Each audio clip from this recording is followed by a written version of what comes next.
Gamers of the Underworld. Chapters 76 to 90. Chapter 76. Spectre College. Training Grounds Instance Dungeon Strategy Guide. Hello, everyone. I'm not wearing pants, asterisk, oh. I know everyone has been waiting for this post for a long time. I was with my teammates distributing our loot, so there was a delay in posting. I have written this strategy guide for an hour. Enough idle chat. Let us take a look at the equipment from the Spectre College. Training Grounds, Instance Dungeon. Picture. Shield of Unyielding Garrison Guard, Blue Superior Equipment. Defense. 18. Weight. 13. Durability. 10. Reforger. Blacksmith Simba. Required Reputation. Dungeon, Eternal Kingdom Reputation Level 2. It was previously the shield of a Winterfell Garrison Guard. It has the Merchant Alliance's symbol. Picture. We have only reforged these 5 pieces of equipment. We brought back a total of 16 pieces, of which 5 could be used after minor repairs. The rest have to be reforged, and it will take a long time. We can only retrieve the rest of the equipment tomorrow. The following content is on the strategy guide. First, we will introduce the basic requirements to enter the Eternal Kingdom's Instance Dungeon. To enter the Instance Dungeon requires Reputation Level 2 and Weapon Level 2. The Reputation Level 2 can be easily attained by carrying bricks for 2 to 3 days. The difficult part is the weapon level. To increase weapon level, one has to attend Moros classes and hunt for the spiders. Most of the gamers were in the equipment accumulation and improvement phase. If they improve the standard equipment to +3, the weapon level will definitely be at level 2. We have tested that if gamers have an upgrade in weapon level, then when using a similar weapon, the weapon level will increase very fast. For example, Burning Chest Hair already had short sword level 2 before purchasing the dagger. Before long, his dagger level increased to level 2. Let's not discuss long-range levels. For close combat, the weapon levels are closely related. I have written a commentary on the combat system before. We haven't dabbled in mana, so the discussion is limited to passive weapon combat. Everyone needs to remember that the combat system is 100% simulated reality. You don't need to worry about not picking up the skills. As long as you aren't a dummy, take more classes, and die a few more times, you will know how to fight. Goblin anatomy is different from a human. You might need a lot of effort to kill a mosquito, but a goblin's body can easily perform incredible combat moves. Wait for the second beta or open beta to try out the game. I won't comment further. It's not that difficult. If the gamers achieve the requirements, they can enter the Eternal Kingdom's teleport portal. The teleport portal main hall is a new building. The beta gamers have updated the Eternal Kingdom's map with the new building. Picture of beta gamers' hand-drawn map of Eternal Kingdom Dungeon. The place with the red circle is the teleport portal main hall. The outer walls aren't completed, but everyone is working hard to complete the construction.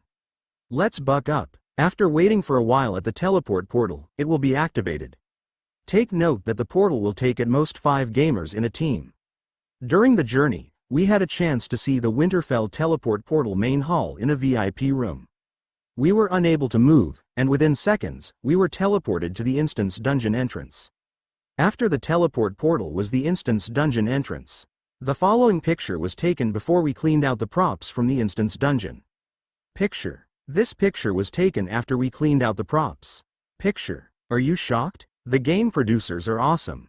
We have the freedom to dismantle the props. Take note that the wooden planks are valuable, while the bottles and containers are worthless trash. The entrance of the Instance Dungeon is considered big, and there is a straight passageway.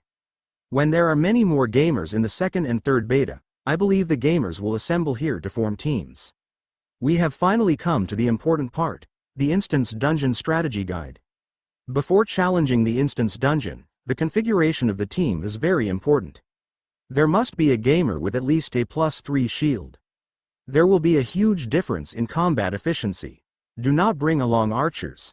The interior of the Instance Dungeon was a desolate 4-level tower. I shall not talk about the sound effects, but the background decoration was awesome. When I was in the Instance Dungeon, my heartbeat increased, and I had lots of goosebumps. After going offline, even when I was out of the gaming capsule, my hands were still shaking. The monsters were all skeleton soldiers, even the boss. They would shout things like, "Intruders! Kill the intruders! Whether they were minions or the boss, the dialogue was similar. The boss had slightly more dialogue, but it isn't important. The most important thing is, they're very strong in combat. The minions were a team of 2 skeleton soldiers patrolling in the 4-level tower. I haven't discovered any fixed patrol routes. They seemed almost random. After confirming with the other expedition teams, we discovered that they had the same experience. The configuration of the minions and equipment was different. Even the attack style and habits were different. The contents of the entire instance dungeon were randomly generated. Whether my strategy guide is useful depends on how you make use of the information. When more gamers successfully complete the instance dungeon and collate their strategies, we might be able to find some pattern in the data. The minions were all elite monsters. Take note that they had no aggro. Whether they are minions or the boss, they have no aggro. They attack based on their whims and aren't affected by taunting. They don't attack the closest enemy. They will attack our weaknesses. The weaknesses aren't the game's setting or data. Based on our conclusion, if you stumble, swing too hard and are unable to retrieve your sword, or fall into a daze, these are all weaknesses. They will make use of the weaknesses to deal a fatal blow. What is the solution? Back to the basics. Block with a shield. Don't depend on a dedicated tank. Treat everyone as a tank, otherwise, it's not possible to defeat them. At least at the beginning, with our current equipment level, we have to resort to this strategy. To fight the minions, we followed the 1 block, 1 slash method. The safest way is to make use of the recovery time of the monster's attacks to counterattack. If the monster attacks you, do not be impatient and counterattack.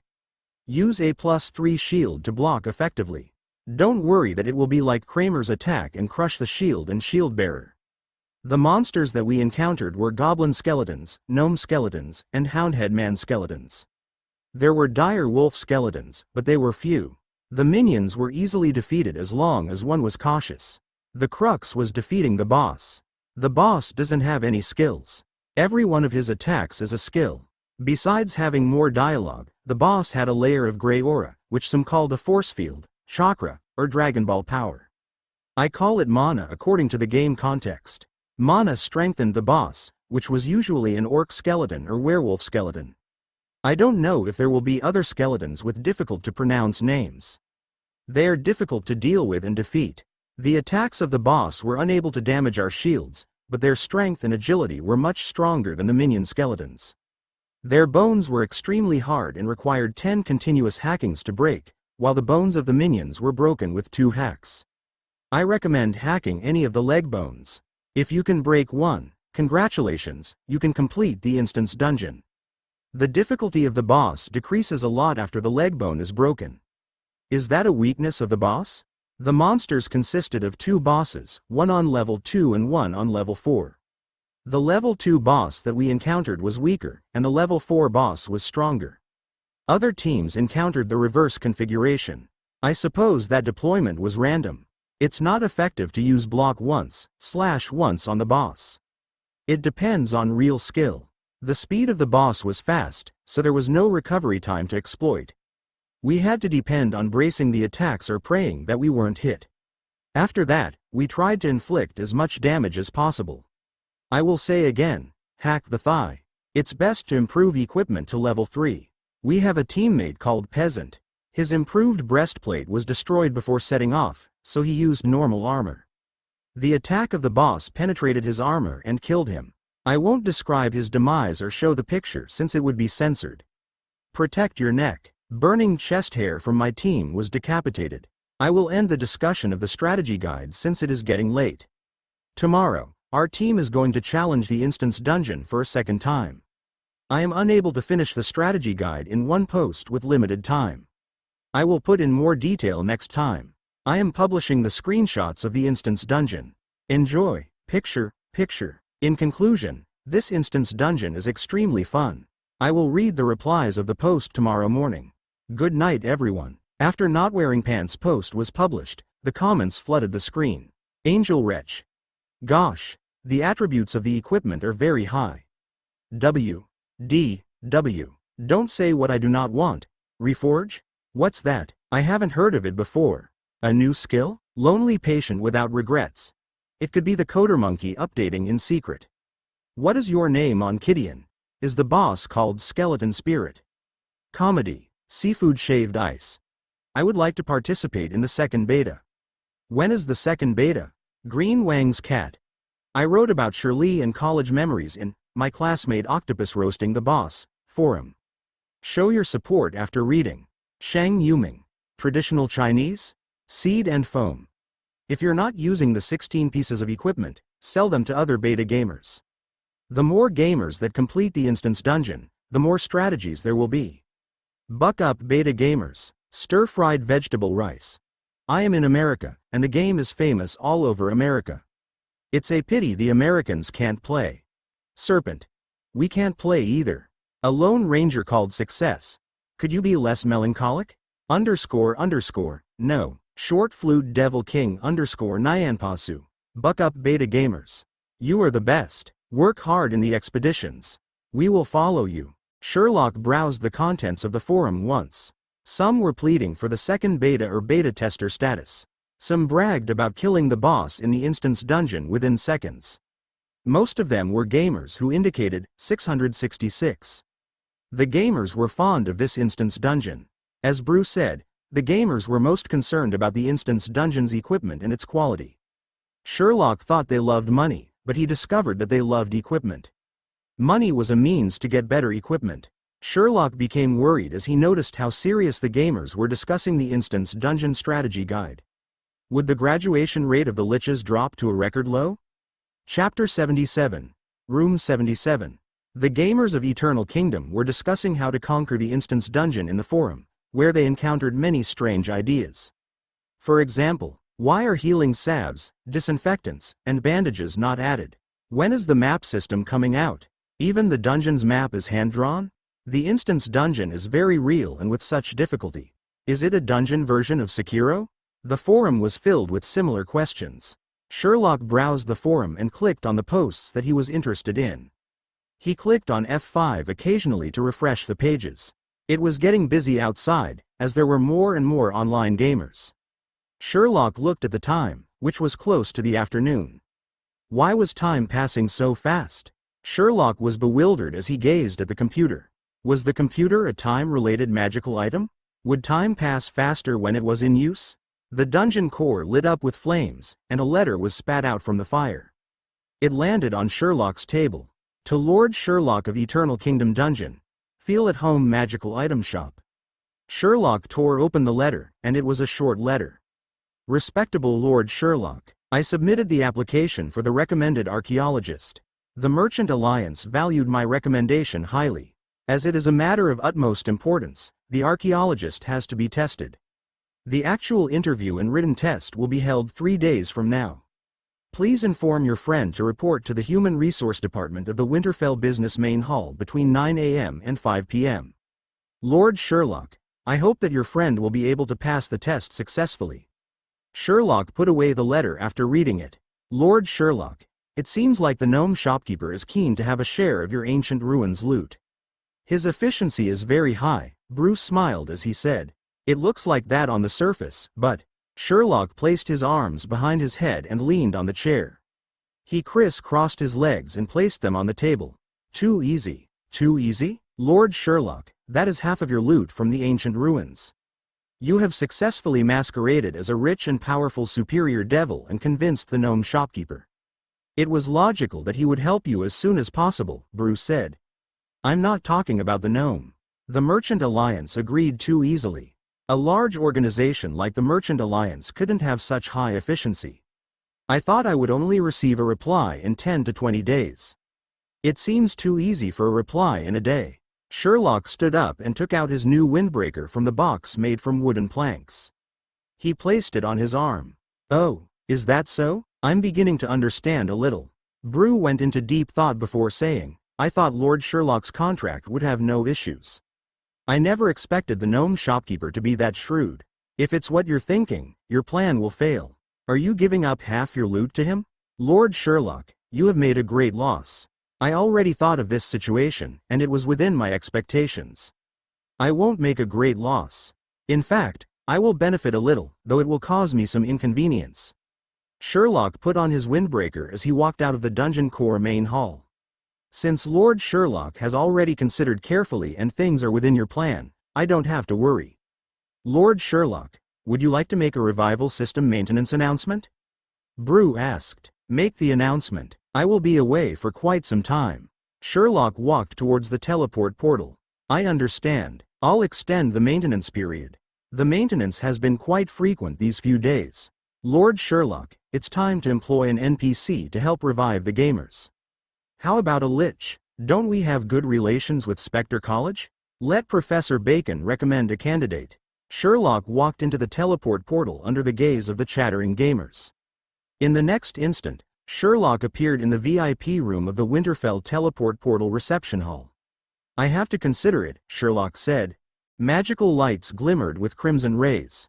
Bloodstains were found on the rusty black metal railings. The huge signboard at the side showed 404 bar. An orc in an expensive western suit lay in the corner, vomit and trash surrounding him. The stench was unbearable, except to the thieves, who wouldn't mind the smell if it meant robbing him. Polished leather shoes stepped on the broken glass pieces and caw-caw sounds were made. Sherlock bypassed the penniless and drunk orc and walked to the back door of the 404 bar. Compared to the huge, luxurious, and crimson-lit main door, this small metal door didn't look like a part of the 404 bar. A tall werewolf with a black waistcoat, strong arms, and a fierce look stood by the small metal door. From his aura, he seemed like a powerful werewolf.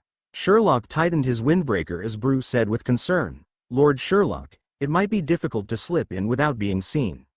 No problem. Sherlock frowned and walked towards the werewolf. As he got closer, he became more solemn. Han, Shi Lu Lu, who, Han, the werewolf glared as he made the rhythmic sounds. Is Underworld work that tiring? Brew's voice was filled with sympathy. It's different from previous times. I have been saying that it's not easy making money these days. Sherlock sighed, walked by the werewolf, opened the small metal door, and walked in. Behind the door was a dark and silent corridor. It looked as though there was no end. Sherlock glanced at the corridor and walked as he counted his steps. When Sherlock counted to the 77th step, he stopped and faced the wall to his side. Dong, dong, dong. Sherlock tapped on a wall that made hollow sounds. Boom. On the left side of Sherlock, a furry fist penetrated the stone wall and made a huge hole after a loud bang. Stone fragments and dust filled the corridor. Before the dust settled, a fierce-looking werewolf poked his head through the hole and looked at Sherlock as he asked in a hoarse voice, 38,324. Sherlock shook his shoulders to remove the dust and said to the werewolf, 14,122. Sherlock waited for a while, and the wall with the hole was pushed open. The fierce-looking werewolf behind the wall bared his teeth, and his chest muscles were bulging out from the tight dark shirt. A goblin was bandaging his bleeding fist carefully. A few goblins were carrying bricks that were to be used to repair the wall. They looked proficient in their jobs. Behind the stone door was a corridor. After walking for a while, there was a wide entrance hall and a bar counter. A professional, smiling succubus, who was wearing a white shirt and short black skirt that stopped above the knees, stood by the bar counter, which had the words, Successful Educational Bookstore, behind it. The succubus bowed to Sherlock, who nodded back before walking into the bookstore. The door to the room had a small window, and a small tag was placed by the side. It said, Winterfell Police Notice, do not visit indecent places. Merchants are to engage in proper businesses. Looking through the small window of one of the rooms, one could see a U-shaped sofa, which held a few goblins, gnomes, and orcs drinking merrily. There was also an orc carrying a loudspeaker and singing loudly. A few scantily clad orcs with heavy makeup clapped their hands to support him. The room was soundproof, so Sherlock couldn't hear what the orc was singing, but he saw a banner, celebrating third-year class a successful group interview for Eternal Fire Dungeons employment. Sherlock continued to walk forward. The windows of most of the rooms were blocked by metal sheets, so there was no way to see what was going on inside. Sherlock wasn't interested in what was inside. Sherlock walked to the room with the number 77. He composed himself and muttered, It's here. Chapter 78. I am conscientious. The door with the number 77 was made of steel, and the small window on the door was blocked by metal sheets. Sherlock extended his hand and placed it on the metal door. After mana engulfed the metal door, it vanished. Behind the door was a scene that shocked Sherlock. "What a bold scene, Lord Sherlock," Brew said teasingly. "Though I obtained similar information, I'm still shocked to see the real thing." "Let's capture the shots." Sherlock took out a square-shaped magical item and a round adamantine ore, which had great mana conductivity. He put the adamantine ore into the magical item and aimed the magical item at the scene. The pictures were engraved into the magical item. These should suffice. Winterfell Business Office Building, Office of the Dungeon Lord's Assistant. A well-dressed orc walked into the assistant's office as the nearby creatures greeted him respectfully. "Good morning, Senior Beast." "A very good morning, Senior Beast." "Senior Beast, this is your sleeping worm red tea." The orc took the cup of sleeping worm red tea, which was emitting hot air and fragrance. He nodded his thanks and walked into the assistant's office. Today was another busy day in Winterfell. He sat down and sipped the fragrant sleeping worm red tea. Then, he abruptly exclaimed, "It," before spitting out the red tea onto the table. "What happened, Senior Beast?" A gnome heard him and asked with concern. "Did anyone enter my office this morning?" the orc asked loudly. "No, Senior Beast, nobody entered your office." The gnome looked puzzled. "Okay, you may leave." Senior Beast frowned as he picked up the round adamantine stone that showed he and another strong male orc doing unspeakable things.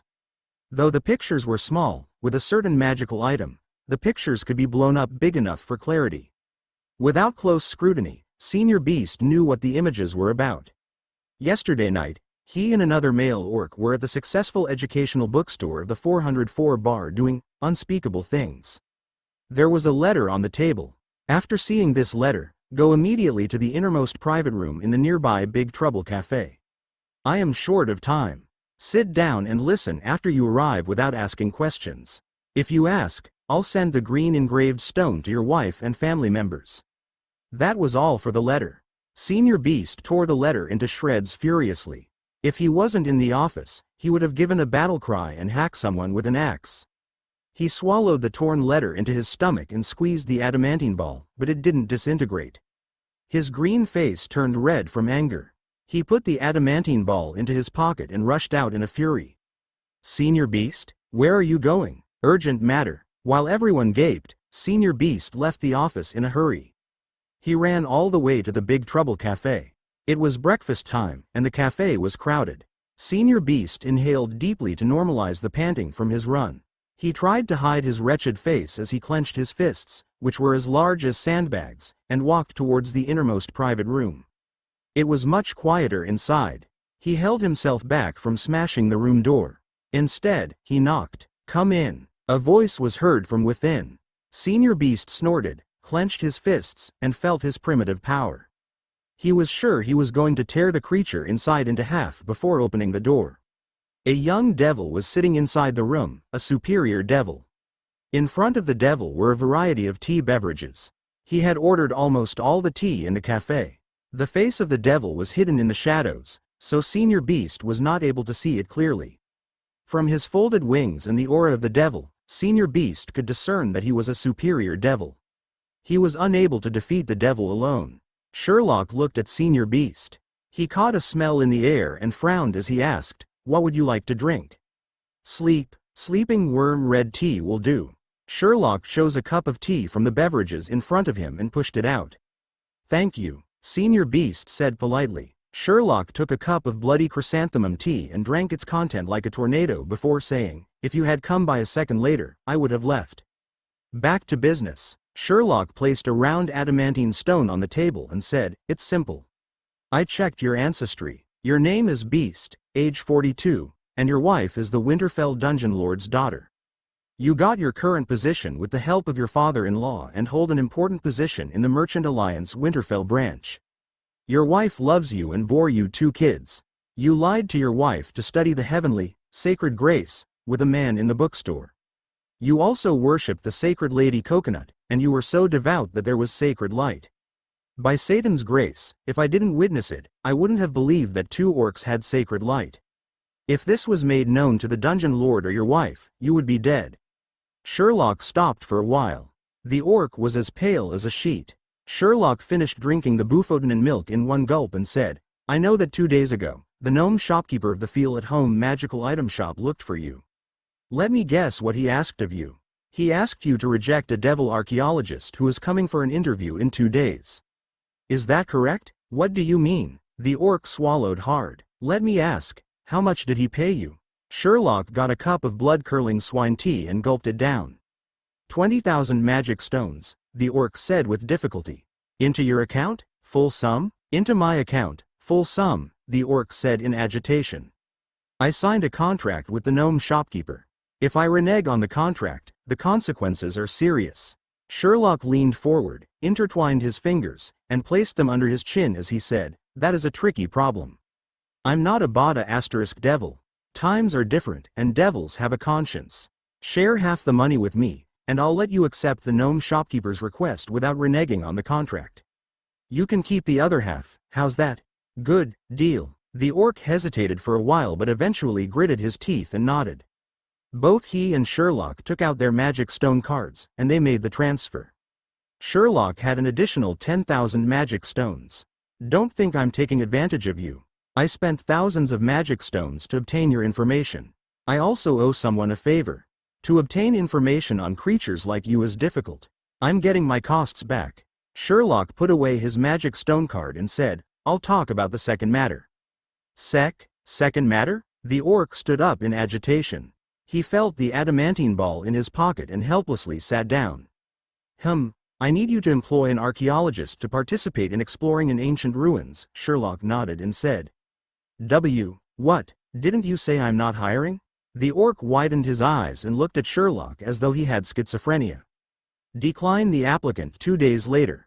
Why don't you hire the applicant for today? Sherlock took out a certificate with the name Sherlock. This is my archaeology certificate. I'm a qualified professional. I wouldn't force you to do things against your will. I'm also willing to take a test. There's no need for a test. I know what to do. I hope that you can guarantee, draft a contract. If I help you, you'll never show the recorded images in any format to anyone, the orc said with despondence.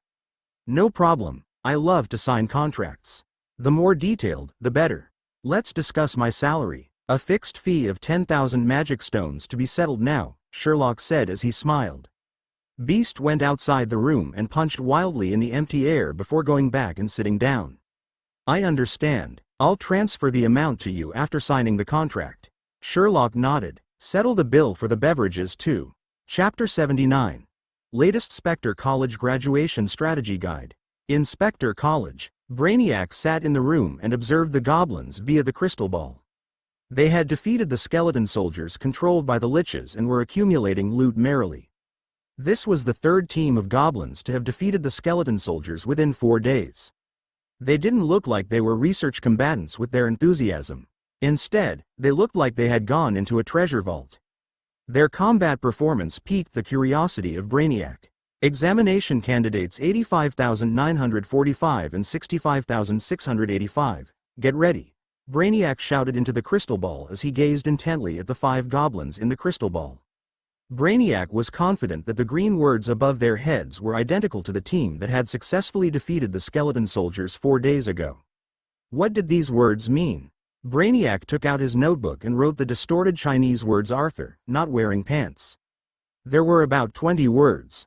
Brainiac couldn't understand the meaning, and he only copied them.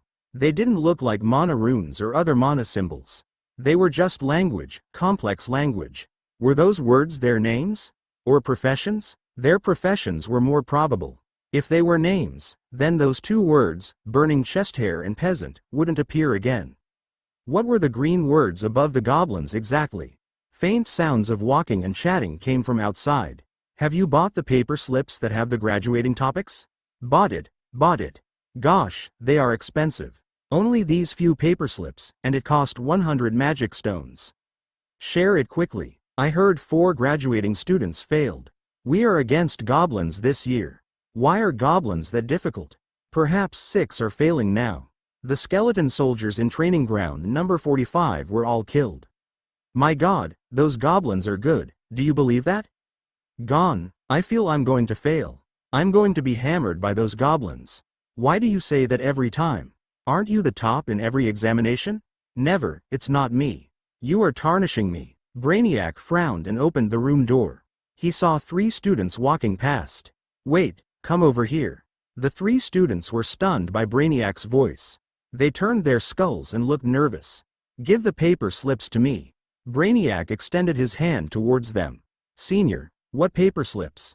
I don't know. Yes, we don't know. The students colluded among themselves, but after seeing Brainiac's emotionless skeleton face, they looked at each other and lowered their skulls. One of them passed tens of paper slips, which were full of words, to Brainiac. The lich at the side complained in a small voice, "It's your fault for speaking so loud. What's there to show off? Gone. Even our tips are gone. Depend on your own capability in the examination. Are the bosses giving you tips in the dungeons when you start work?" Brainiac scolded them severely and glared at them with his empty eye sockets. Then he returned to the invigilation room. Brainiac closed the door and looked at the crystal ball that showed 2 lich students doing their final preparations. The 5 goblins who had come before squatted at the training ground entrance as they packed their backpacks. Brainiac wasn't bothered with the goblins. They were most likely checking their backpack space so that they could pack more trash from the training grounds. Many goblins were doing that. Brainiac examined the paper notes in his hand. Latest Spectre College Graduation Strategy Guide, from the graduating seniors who vomited bone marrow to compile. A must-have mystical manual for all slackers. We collated the latest rounds of examinations and obtained information from all channels. The combatants were given uniform training, and they came from the Eternal Kingdom dungeon. We have reason to believe that the combatants have a commonality. We sacrificed many nights not sleeping in the graveyard and vomited our bone marrow to organize related information and strategies. We compiled the latest trending examination contents. Every copy is 100 magic stones. The price is fair and the offer sincere. Please do not distribute, and respect the fruits of the seniors' labor. We will prosecute offenders. The following are the essences of our research. The notes on the previous years can be burnt. The combatants this year are different. Keep your dragon urine since it is ineffective against the goblins. We are still observing, and the curious can do some research. Research on goblins' immunity to the dragon urine is non-existent. Do not accuse the seniors of not telling you. Smearing the skeleton soldiers with the feces of magical beasts in a bid to affect the goblins has failed. The speed of the goblins wasn't slowed down by the stench. After defeating the skeleton soldiers, they collected the feces. Do not steal the feces from the laboratory. Save it for the juniors. Goblins will attack the skeleton soldiers' thighs or legs. Do not save on the magic stones. Within the weight limits of the skeleton soldier, put on as much armor as possible. If your control of the skeleton soldiers isn't strong, your mana is limited, and you are unable to cover the whole body, you may sacrifice the breastplate for a pair of plate leggings and metal boots. Goblins will accumulate the captured equipment after defeating the skeleton soldiers, and the subsequent goblins will use the captured equipment. We concluded that they have an organization that facilitates the exchange of equipment. Do not prepare quality equipment for the goblin-sized skeleton soldiers to prevent future examinations from getting tougher. In combat, damage the goblins' equipment as much as possible, as, after combat, the equipment will be collected and sent back to the Eternal Kingdom dungeon. The equipment can then be used to arm more goblins, so damage their equipment. There is no point in cheating during the examinations. However, before the examination, during the preparation period, try the Big Devil brand mana drink. It will replenish your energy and increase your mana. As for the effect, it depends on each individual lich. Try it. Please understand that we are paid advertisement fees. These goblins don't know pain and are fearless of death. Some goblins sacrificed themselves to create opportunities for their comrades to kill the elite skeleton soldiers. Goblins who were dying could laugh happily. The skeleton soldiers were panicking from their antics. The goblins are suspected of taking drugs. According to successful graduates and failed students, these goblins were using standard breastplates, shields, and short swords. Very few of them had full body armor or strong weapons. For example, the following was called Black Armored Goblin. Picture. Brainiac looked at the picture of the goblin that showed his extremely ugly and aggrieved face.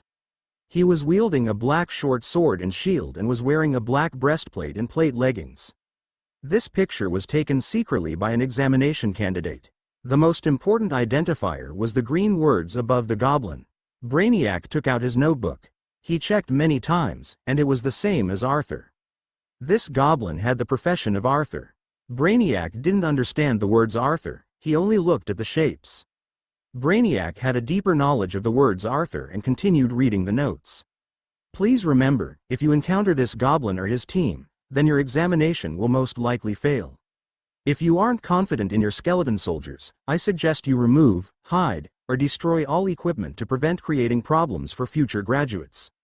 Though there are no rules that stipulate killing all combatants for graduation, the college has the famous words, "If you cannot defeat 5 goblins, do not talk about graduating."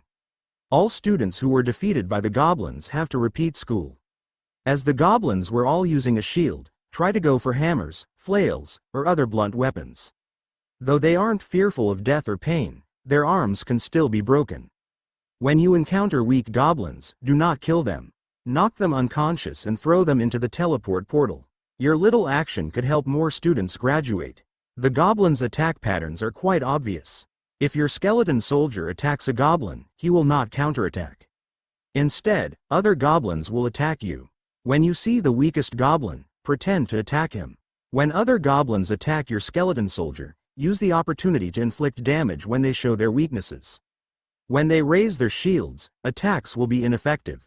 If the goblins don't enter the examination ground for a long time, do not worry.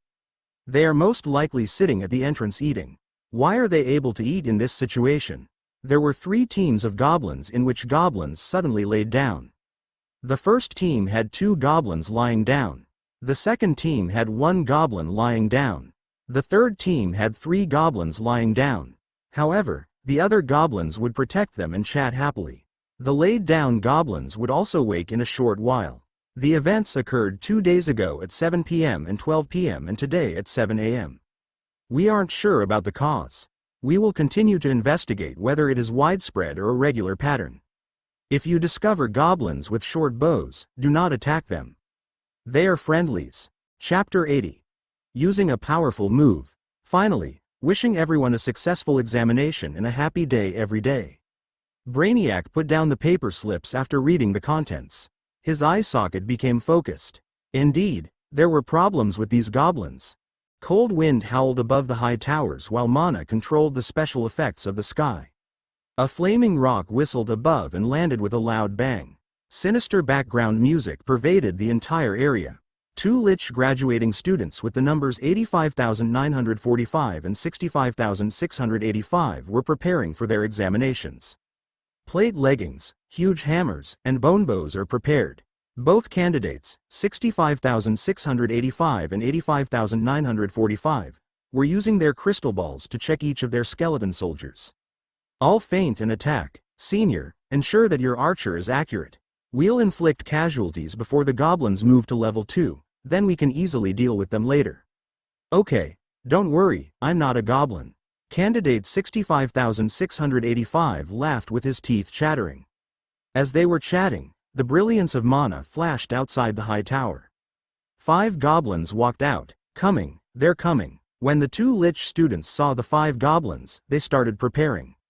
Lich 65,685 was taken aback and pointed at one of the goblins and said, "Wait, that goblin with black equipment, is he the black armored goblin?" Done, we're done for. Senior, why is our luck that bad? Why did we encounter the black armored goblin team? Lich 85,945 grabbed his head in anguish as he squatted down. He looked like he was giving up. Don't panic, I have a secret weapon. 65,685 inhaled and wriggled his white skeleton fingers. 85,945 was taken aback. Senior, what secret weapon do you have? Skeleton magician. 85,945 was in awe of his senior. Expert. Skeleton magician is the advanced level subject, isn't it? Isn't that only available in the research center? How did you manage to do that? Where did you learn it?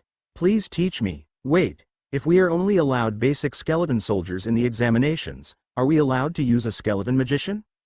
There's no rule that says we can't use it. They can't possibly disqualify me if my basic skeleton soldiers can shoot fireballs. If I don't use the secret weapon, do we wait for the black armored goblin to defeat our skeleton soldiers? 65,685 said confidently. while 85,945 thought that it was reasonable and kept quiet. Both of them whispered into each other's ears and started discussing. On the first level of the high tower, Arthur, not wearing pants, Sylvanas, peasant, and burning chest hair had completed their equipment check and were venturing into the instance dungeon. Those lousy producers definitely lurked in the forum. I posted in the forum for gamers to attack the legs and they equipped their monsters with plate leggings. When I advised the gamers to bring shields, the monsters all started being equipped with huge hammers. That's unscrupulous, be a man.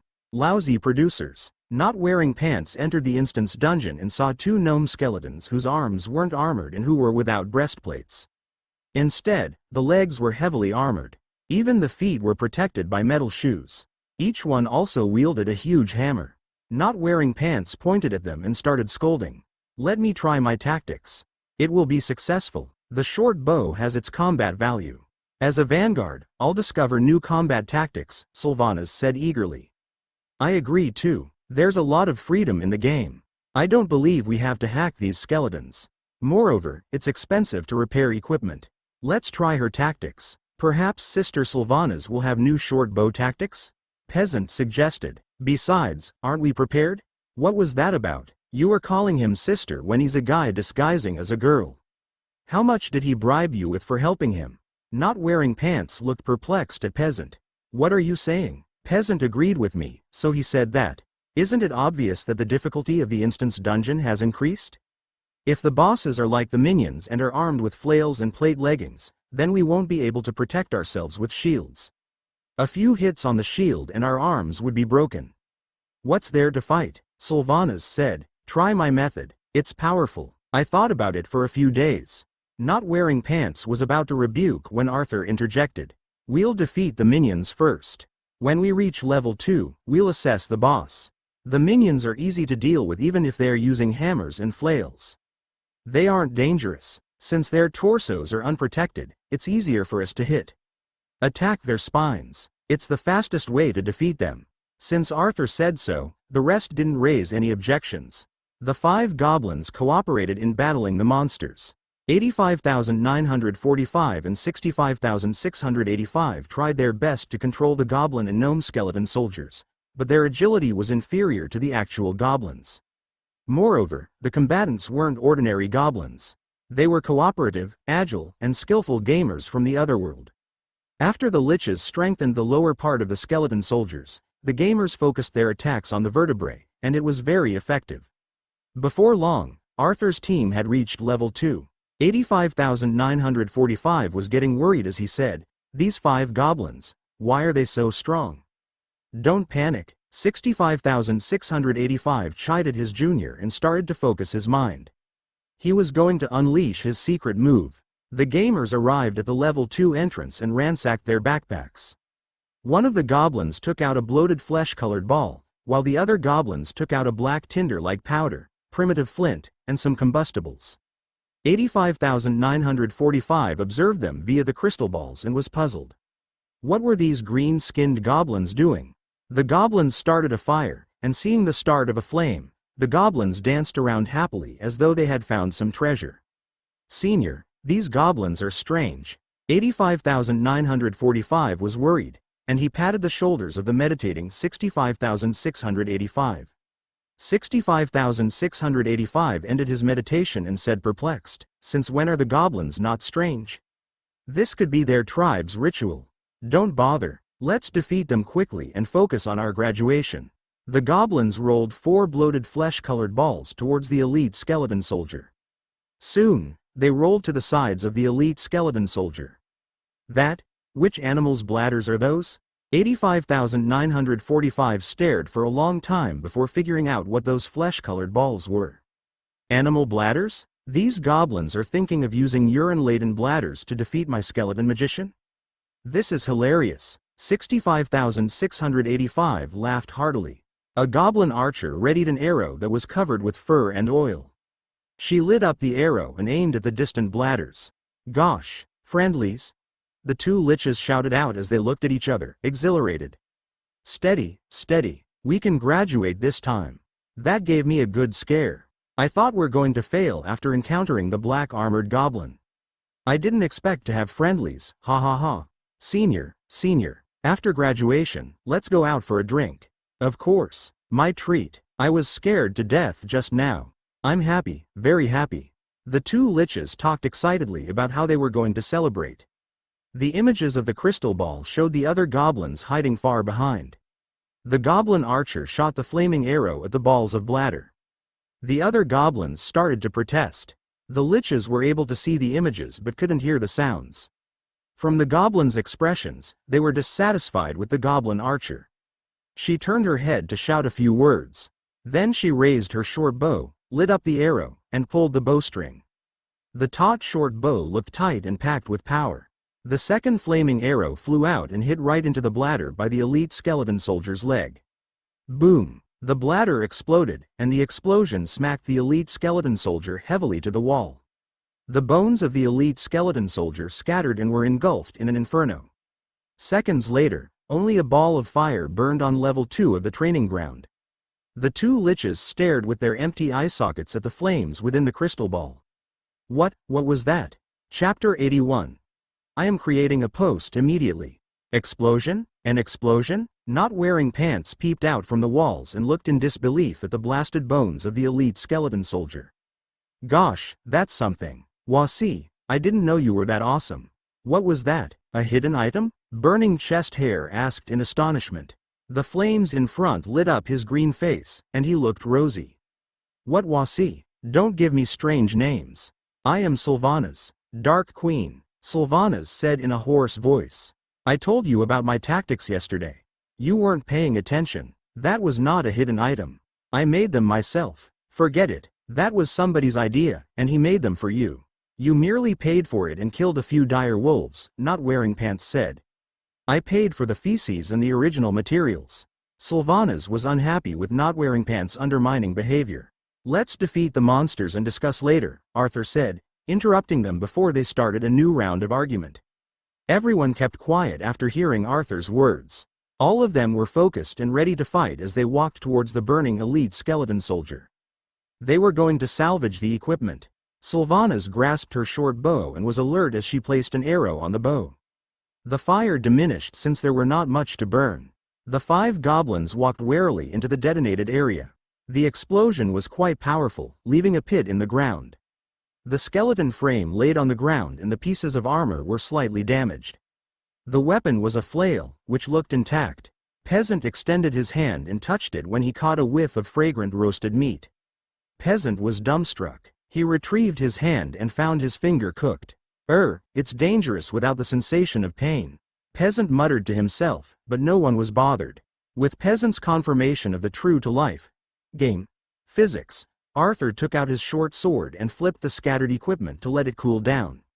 He would come back for the breastplate when it was safe to touch. The other gamers followed Arthur's method and went around to flip the equipment. How was my shot just now? Was it super cool? I've thought of the name, Explosive Arrow. This didn't explode? Sylvanas used the arrow that was latched onto the bow to poke something in the fire.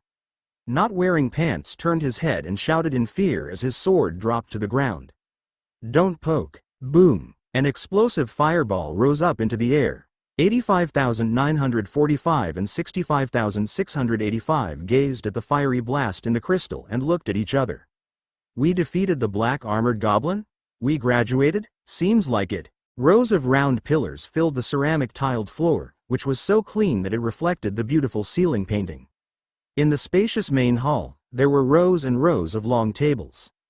Behind each table sat a formal employee who could be a gnome, an orc, a succubus, or other underworld creatures. The background wall behind the employees had the words, Smile on the face, Service with your heart, Winterfell Talent Resource Market. Under the huge background wall, Sherlock sat at the table with the words, Talent Resource Information 9. He was reading a book carefully. Opposite Sherlock was a werewolf with dark eye rings. He was wearing a formal working suit with a bow tie and sat hunched as he remained silent and emotionless. Ooh, is this the information on the lich applicants? Are there any official recommendations? Perhaps with better price-quality ratio and service? Sherlock asked as he placed the book on the table. The werewolf looked at the book emotionlessly and flipped a page open. It showed Alicia's resume and a large skull photograph in the top left-hand corner. The words below showed, XXX, female, graduated from Professional Skills College with intermediate lich skills. The skills are superb and the service excellent. The monthly salary is 500 magic stones. More benefits could be seen with extra payment. Sherlock looked at the photograph of the large skull and the monthly salary. Then he registered his recruitment requirement and wrote, "Negotiate face-to-face," in the salary box before leaving. Sherlock didn't stay in Winterfell. He returned to Eternal Kingdom immediately. When the gamers saw Sherlock, they gathered like bees to honey and started requesting various services. Sherlock healed and revived the gamers. Before long, the goblins chatted while they dispersed and continued with their missions. Sherlock surveyed the surroundings. The furnace fire was lit in the blacksmith shop as Simba hammered the equipment. There were 3 solemn and silent gamers queuing up for equipment improvement. They would glare at any passers-by if they made any loud noises. There was a wooden signboard by the blacksmith shop with the following words, "If you treasure your equipment, do not make any noise." Over at the carpenter workshop, Mufasa stirred the cauldron using a soup ladle. A few gamers gathered at the workshop as they tapped their shields and shouted, "Quick, quick. I'm so hungry that I'm unable to carry the bricks." In comparison, the blacksmith shop was dead quiet, while the gamers at the carpenter workshop were absolutely unrestrained. "I know, it's going to be ready soon." Compared to the hardline Simba, Mufasa was more gentle. There were many gamers gathered at the training ground, but the number of Moro's students had dwindled. The gamers were forming expedition teams, chatting, and conducting transactions at the training ground. With the appearance of the Instance Dungeon, Spectre College, training grounds, the equipment of the gamers became better. Though not many gamers were successful in conquering the Instance Dungeon, a successful team would bring back tens of pieces of equipment back. Most of the equipment was better than the standard diamond seam equipment. Even the worst pieces of equipment were of green excellent quality. Besides using this equipment to upgrade themselves, most of the gamers sold their leftover equipment. Sherlock wasn't bothered with their selling since they were equipping themselves and since it saved him a large amount of money. Was that not mutually beneficial? The development of the dungeon proceeded methodically those days. The gamers dug out several large, empty spaces along the sides of the central passageway according to Sherlock's plan. The empty spaces were catered for the future gamers' living quarters and equipment storage. The dungeon couldn't possibly stay in beta testing, and the gamers' count wouldn't stagnate at 100. Sherlock's ambition wouldn't allow that. After Sherlock got to know the rough location for the ancient ruins, he had planned for a lot of things. Like upgrading the dungeon core, recruiting more gamers from the Underworld, developing the dungeon, and creating a powerful army to fulfill his dreams. The advertisement in the Underworld was, Game Second Beta. Though Game Second Beta's announcement wasn't published, Sherlock had started thinking of the concept. Returning to the actual world, Sherlock didn't want to wait, and he wasn't willing to wait for the 100 gamers to complete the entire living quarters. The pressing task was to excavate some empty space for future gamers to sleep and go offline. As for refinement and beautification of the living quarters, that would be done after expanding the gamer count when new gamers were recruited to the dungeon. Sherlock looked at the busy gamers setting up stalls and selling their stuff. He pondered for a while and returned to the dungeon core main hall. He let Brew display the current area map on the dungeon core before he started planning. He planned a new area beside the original living quarters. Brew, let the gamers excavate this area first for tomorrow. I understand, Lord Sherlock. Sherlock heard a commotion coming from outside. What, Arthur's team perished? Was the test of the bladder bomb successful? Sherlock looked outside and saw 5 goblins walking out from the teleport portals. They were Arthur, not wearing pants, Sylvanas, peasant, and burning chest hair. The other gamers surrounded them immediately. I didn't expect to be killed by my teammate using such an unscrupulous method. I can't help it. I'll smear you to death in my posts, the surrounded not wearing pants said to Sylvanas before falling to the ground. He had gone offline. Chapter 82. I am bombing the dungeon, server. Why did all of you perish? Is the boss that difficult? What? The lousy producers patched their bugs secretly? What about the bladder bombs? Did you try them out? Lost? We gave all our collected feces to Sylvanas. How could it be lost? Successful? What? You were killed by your own explosives? Sherlock watched the gamers discussing excitedly. He didn't understand what they were saying, but he knew where he could understand the meaning of bladder bombs. He browsed the discussion forum on the computer. The discussion forum was filled with many gamers. Just as Sherlock expected, Not Wearing Pants wrote a post the minute he went offline, and the post was right at the top of the page. As the beta gamer expert who was extremely popular, his post garnered hundreds of replies. Sherlock estimated that the replies would reach a four-figure number once he refreshed the page. He wasn't interested in the forum members' replies though, he was interested to know what the beta gamers were doing. He wanted to know why they were so happy and acting as though they were celebrating a festival. The name of the post was, "Smear the Short Bow Gamers and Their New Tactics." Hello everyone, I'm not wearing pants, men. I am depressed. Why? Because our team, which was the team of hope, perished. We were killed by a short bow gamer, Sylvanas. This is the photograph of the guy who disguises himself as a girl. Picture. Do not be mistaken. Though archers have been known to kill their own, under normal circumstances, archers aren't able to kill all team members. It goes like this: 5,000 words detailed description. Then we recreated our characters and were revived. After smearing this team member of mine, let us discuss another topic: new tactics for archers and the correct way to play this game that has no professions and a high degree of freedom. Like I said before, the top beta gamer, Hemp Rope Technologies' speculation and trials were confirmed by us. Gamers can make their own traps. Not only can the arrows of the archer be used to kill monsters directly, but they can also be used as a signal or trigger for a trap. This requires good archery. This is better than shooting at our own gamers. Take Hemp Rope Technologies' bladder bomb. By putting the bladder bomb near the boss and using the arrow to trigger, with sufficient explosive power, it can defeat a boss. Today, we used 4 bladder bombs and detonated 3 of them. After the boss was defeated, we were killed by the last bladder bomb. Let us imagine that if we could find a detonator wire kind of prop and develop similar bombs. With the current freedom, this is highly possible. Bomb. *tilde could we become creature bombs too? The stability of the bladder bomb has to further discussed.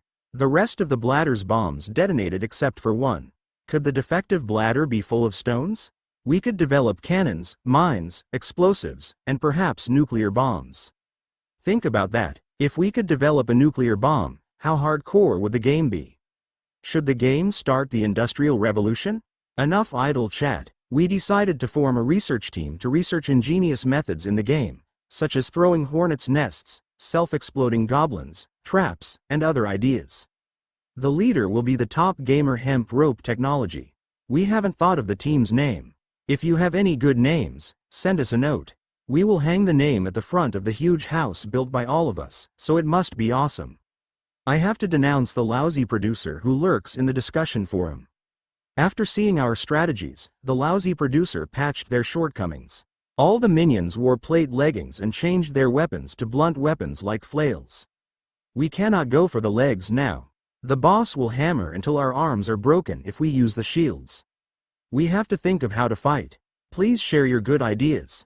I will highlight your names in the next strategy guide. I will end things here. I am here mainly to denounce that fool Sylvanas and come up with future combat tactics with everybody. I feel much better now. I am going online to complete my missions. My reputation was reset to 0, and I have to work another 2 days in order to challenge the instance dungeon. The death penalty in this game is very heavy. Is that used to force us to excavate more? Could the lousy producers not leave us alone after patching bugs? Wanting us to help you mine ore? And building houses for NPCs? They are too unscrupulous. Please be a man. Sherlock finished reading the contents without any emotion as he moved the computer mouse. Running groundhog.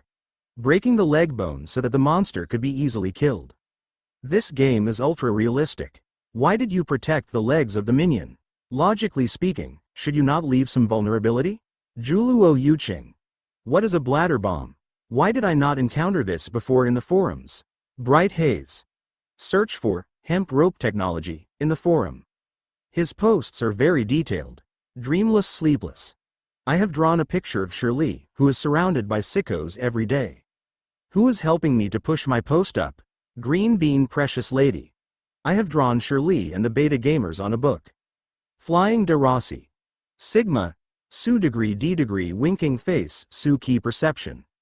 Poison expert Jia Shu. 6666. Why did you draw such things? Could you not draw Shirley and Little Fairy? Sylvanas. Dog pants, you wrote that many words just to smear me? Come online, I will kill you. Honest professional friendly. Come and look at the beta Gamas feud. I am getting melon seeds and a small stool ready for watching. Craving kid next door likes to cry. I am thinking, could we develop our industrial revolution? Seafood shaved ice. Industrial revolution is good. Rose cherry meat. Initiate the second beta. Do not delay. Sherlock scanned through the contents below, and they were asking for second beta. Sherlock closed Not Wearing Pants' post and searched for hemp rope technology in the forum. 4 entries were found, and the one with the most replies was the possibility of creating bladder bombs in the game. Sherlock clicked on the post and saw a picture on the front page. It showed a black, sticky substance that looked like it had a bad stench. Picture. The post creator, Hemp Rope Technology, explained in detail how to stuff the smelly back stuff into the dire wolf's bladder. Then he showed how to make threads from the spider silk and seal the bladder tight. After putting it aside for a day, the dried bladder would become bloated like a round ball. Hemp Rope Technology couldn't explain what the gases were. When he breathed them, he perished on the spot. He didn't die of the stench. As his pain reception was set to 0, he couldn't feel the gases that could do him harm. These gases weren't methane, but since there were no professional tools, there was no way to find out what they were. Hemp Rope Technology quickly added, "It's quite silly. Why am I researching this stuff so seriously? The coder monkey could change some codes, and I would die even if I am breathing air." After explaining in detail how to create such bombs and testing with a small amount of fire, they started to burn. He concluded that the gases could be used to make raw materials for bombs if the physics in the game engine was ultra-realistic. He concluded with 2 sentences. I sold all my bladder bombs to Sylvanas, and she is going to test them out in the instance dungeon and create a future for archers. I'm not interested in the future of archers, but if they are successfully detonated, the gamers won't need to dig a hole to relieve themselves, as I would collect all the feces. I will dig a methane pool at the living quarters and see if I can bomb the dungeon server. Cheers. The replies were like repeater machines. If you are bombing the dungeon server, I will give you my future feces. There were 99 identical replies. Sherlock went into deep thought for a while and asked Brew, the Otherworld's gamers like to play with feces? Chapter 83. Game alias, Pioneer. Rough huge rocks were stashed at the side, and gray powder particles shrouded the newly excavated construction site. Hammering sounds filled the air as weak green goblins carried rocks their size and hobbled along. A pair of hands grasped a hammer that had no handle and knocked on a chisel that was stuck in a rock in a bid to break it into smaller pieces. Without the protection of the wooden handle, he grasped the metal handle that was forged with spiral grooves to increase friction. With this design, every action of hammering was physical torture. There were about 20 similar goblins at the construction site. It looked as though the goblins were living through hell.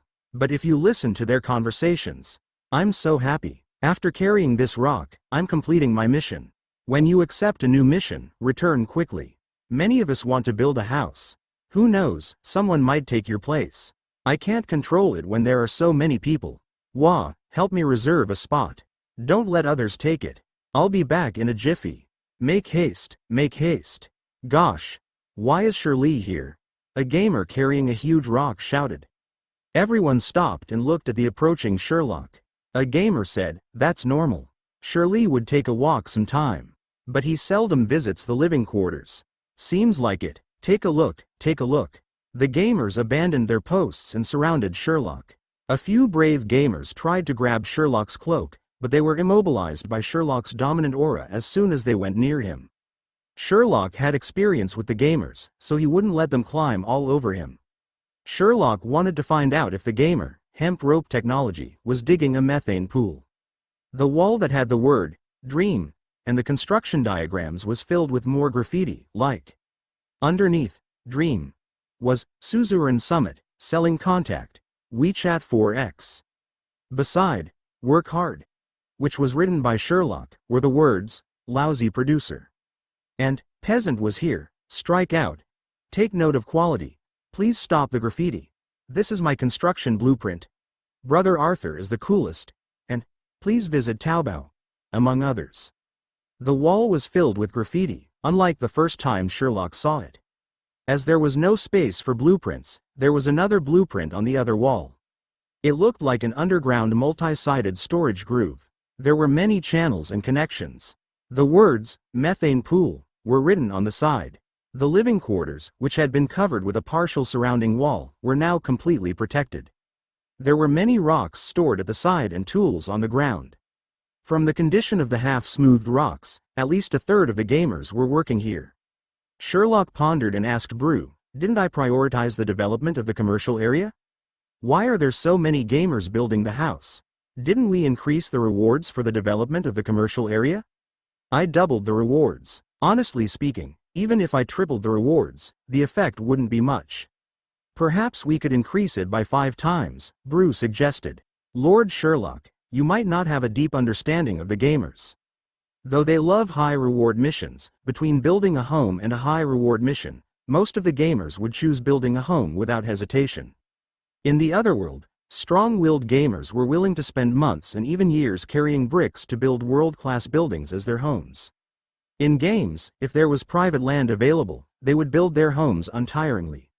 They would also accumulate decorations to make their home presentable, even if there were no functional benefits. The gamers were obsessed with their homes. According to a popular advertisement tagline, if they don't make their homes presentable, they would feel uncomfortable. Sherlock nodded and asked, why did they bury their feces underneath their home? Are they going to blow up their resting place using such methods? I feel that they are more interested in bombing your dungeon, Lord Sherlock. Brew was worried Sherlock might be mistaken, and he quickly explained, like I said initially, they would give themselves strange names and do lots of strange things. Like using feces to detonate one's home? Brew pondered for a while and replied, pretty much. Though I'm not sure, according to my understanding, they have powers similar to mana, perhaps technology? Or some other term? The surface humans are also developing this power. If the Otherworld's gamers have this research capability. Sherlock nodded and returned to the dungeon core main hall. He ignored the gamers behind him and said, Brew, I have another bold idea. Gray smoke shrouded the narrow tunnel. 5 goblins, who didn't have any protection against the ore powder particles, waved their pickaxes excitedly and hit on the tough diamond seam rocks, making loud hammering sounds. Hemp rope expert, why are you still excavating? 5 goblins stopped their excavation simultaneously. 4 goblins looked at the goblin, hemp rope technology. He was slim and looked like a dried goblin. I am searching for explosive materials. Make haste. What is it? Hemp rope technology turned his head and asked bewildered. Gosh, stop excavating. You've been mentioned by the forum administrator. A gamer ran and panted as he said. The administrator's looking for me? The thin hemp rope technology was dumbfounded. A gamer at the side smiled and said, must be that lousy producer who saw your posts in the forum. He wanted to warn you not to create trouble. There's no need to give a warning. Since the game has this capability and it was discovered by the gamers, the game producers have no reason to ban it. Why are the game producers looking for hemp rope expert? Who knows? Hemp rope expert, take a look offline. Hemp rope technology nodded and fell to the ground as he went offline. The forum was shocked by the administrator, Dungeon Lord Sherlock, Shirley's post, which was like detonating a bomb in a fish pond. The title of the post was, The Game Producer's Reward Announcement for Hemp Rope Technology. Greetings everyone, we are the producers of Dungeon, Eternal Kingdom. This is our first time in the forum using the administrator account to communicate directly with the gamers. The game producers would like to express our gratitude to the beta gamers for working hard, and for their contributions to the beta testing and refinement to the game. I am pleased with the unity of the gamers.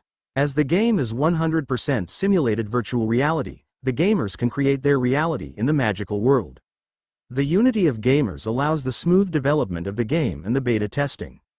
I hope that everyone will continue with the good work. Work hard for Shirley's dungeon. Smile. We would also like to express our gratitude to our friends in the forum who were unable to participate in the beta testing and yet contributed with their ideas and suggestions. We feel that everyone has provided many good ideas to enrich the developing Dungeon, Eternal Kingdom. Thank you for your contributions. Thank you. We understand everyone's anticipation and love of the game and would like the development of the game to accelerate so that there will be more functions and various types of gameplay.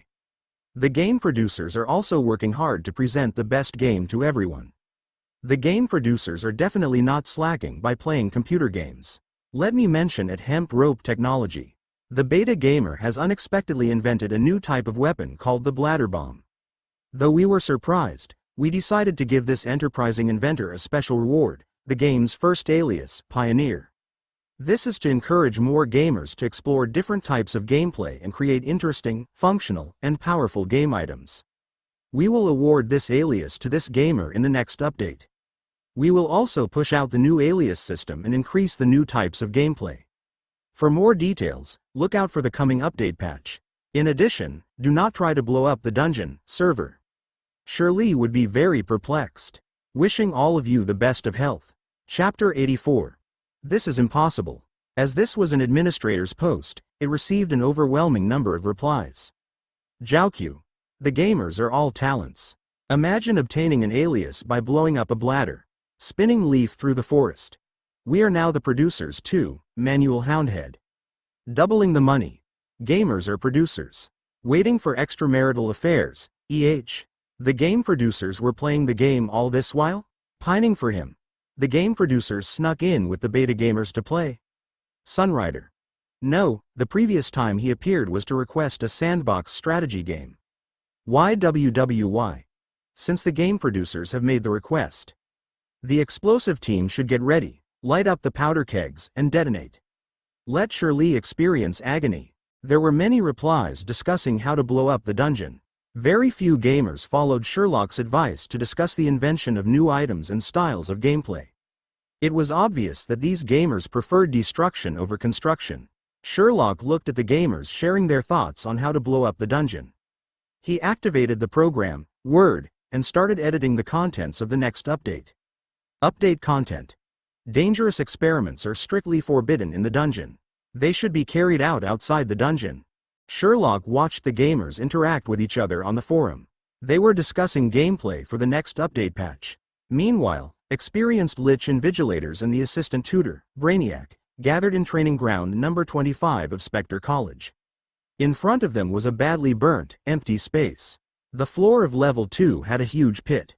It's mana. One of the Lich teachers looked at the devastated place and said, Examination candidate 65,685 flouted the rules by bringing in a skeleton magician. This kind of damage is due to fireballs. Another Lich teacher quickly disagreed.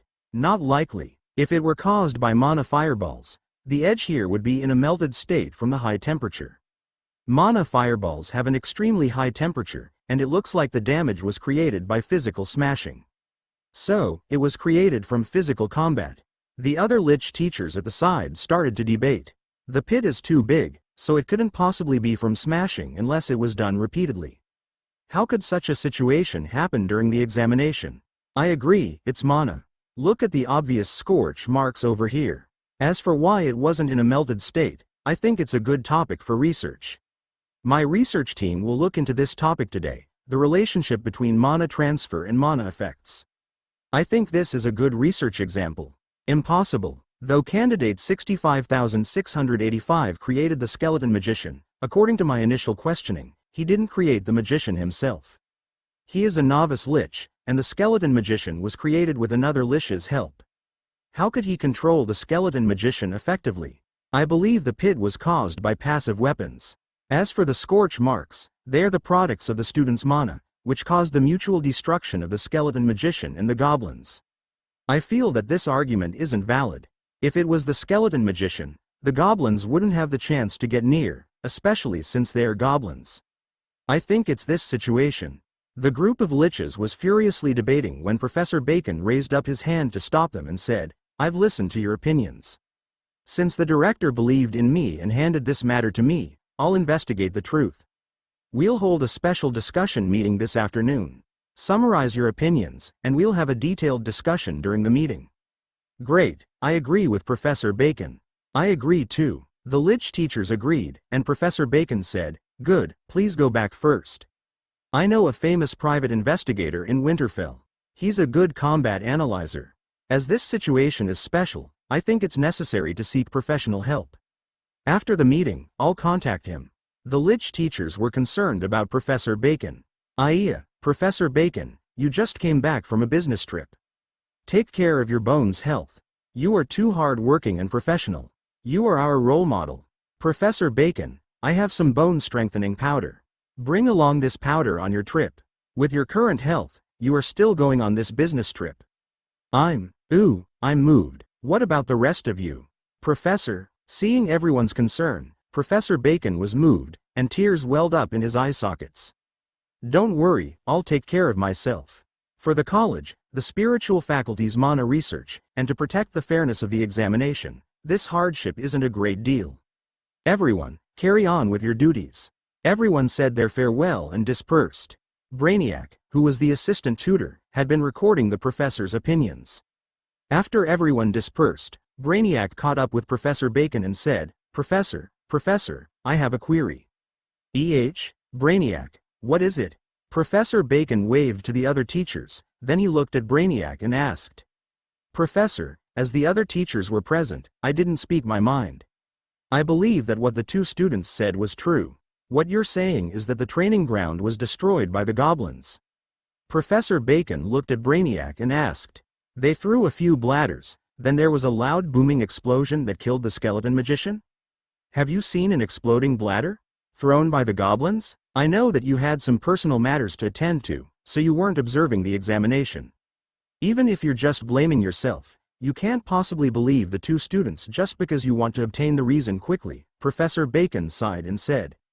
The students nowadays aren't as good as the previous students, and they have many gimmicks.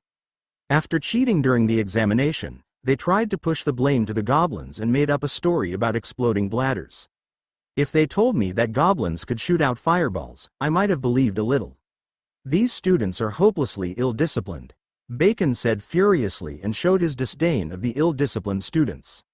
Afterward, he said to Brainiac, just do some self-reflection. I still have high expectations of you. I will explain your negligence during the invigilation. You're my favorite student and are talented, hardworking, established in mana research, and have a bright future. Don't brood over this small matter. You will achieve more than I have. Definitely more than an academic department's deputy director. I think highly of you. But, Brainiac couldn't resist saying it, though he was interrupted by Professor Bacon. No buts. Brainiac, you are good in all areas except tact. You are acting immature. As your teacher, I just told you to listen to me and stop meddling. Don't you find it absurd that the goblins were able to detonate bladders with a flaming arrow? Especially when the goblins are brainless. Seeing Brainiac about to retort, Professor Bacon quickly said, that is impossible. Don't say any more. If the goblins could kill a skeleton magician by using a bladder, I, Professor Bacon, could become the principal of Spectre College. Professor Bacon smiled mockingly and patted Brainiac's shoulder. Enough, don't think too much. Work hard and fight for your future, young lad. You have a bright future. I'm going to pack my luggage. After the discussion, I'll leave. Pay more attention to teaching and mana research. Talents with dual skill sets are highly sought after. Okay.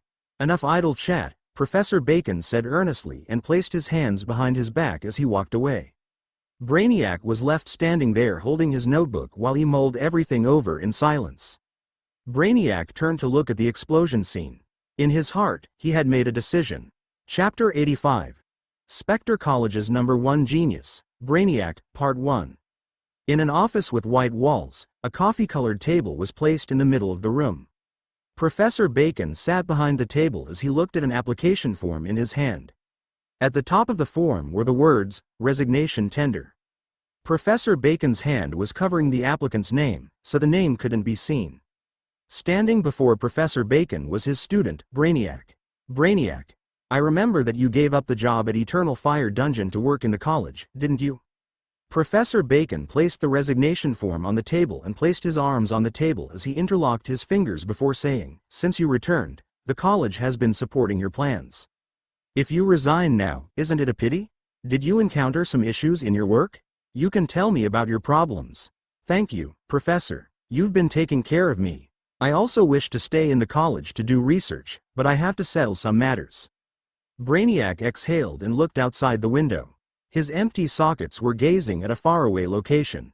Bacon looked at Brainiac's eye sockets, and they reminded him of his long-lost youth. That was during a cozy spring and a farmland story.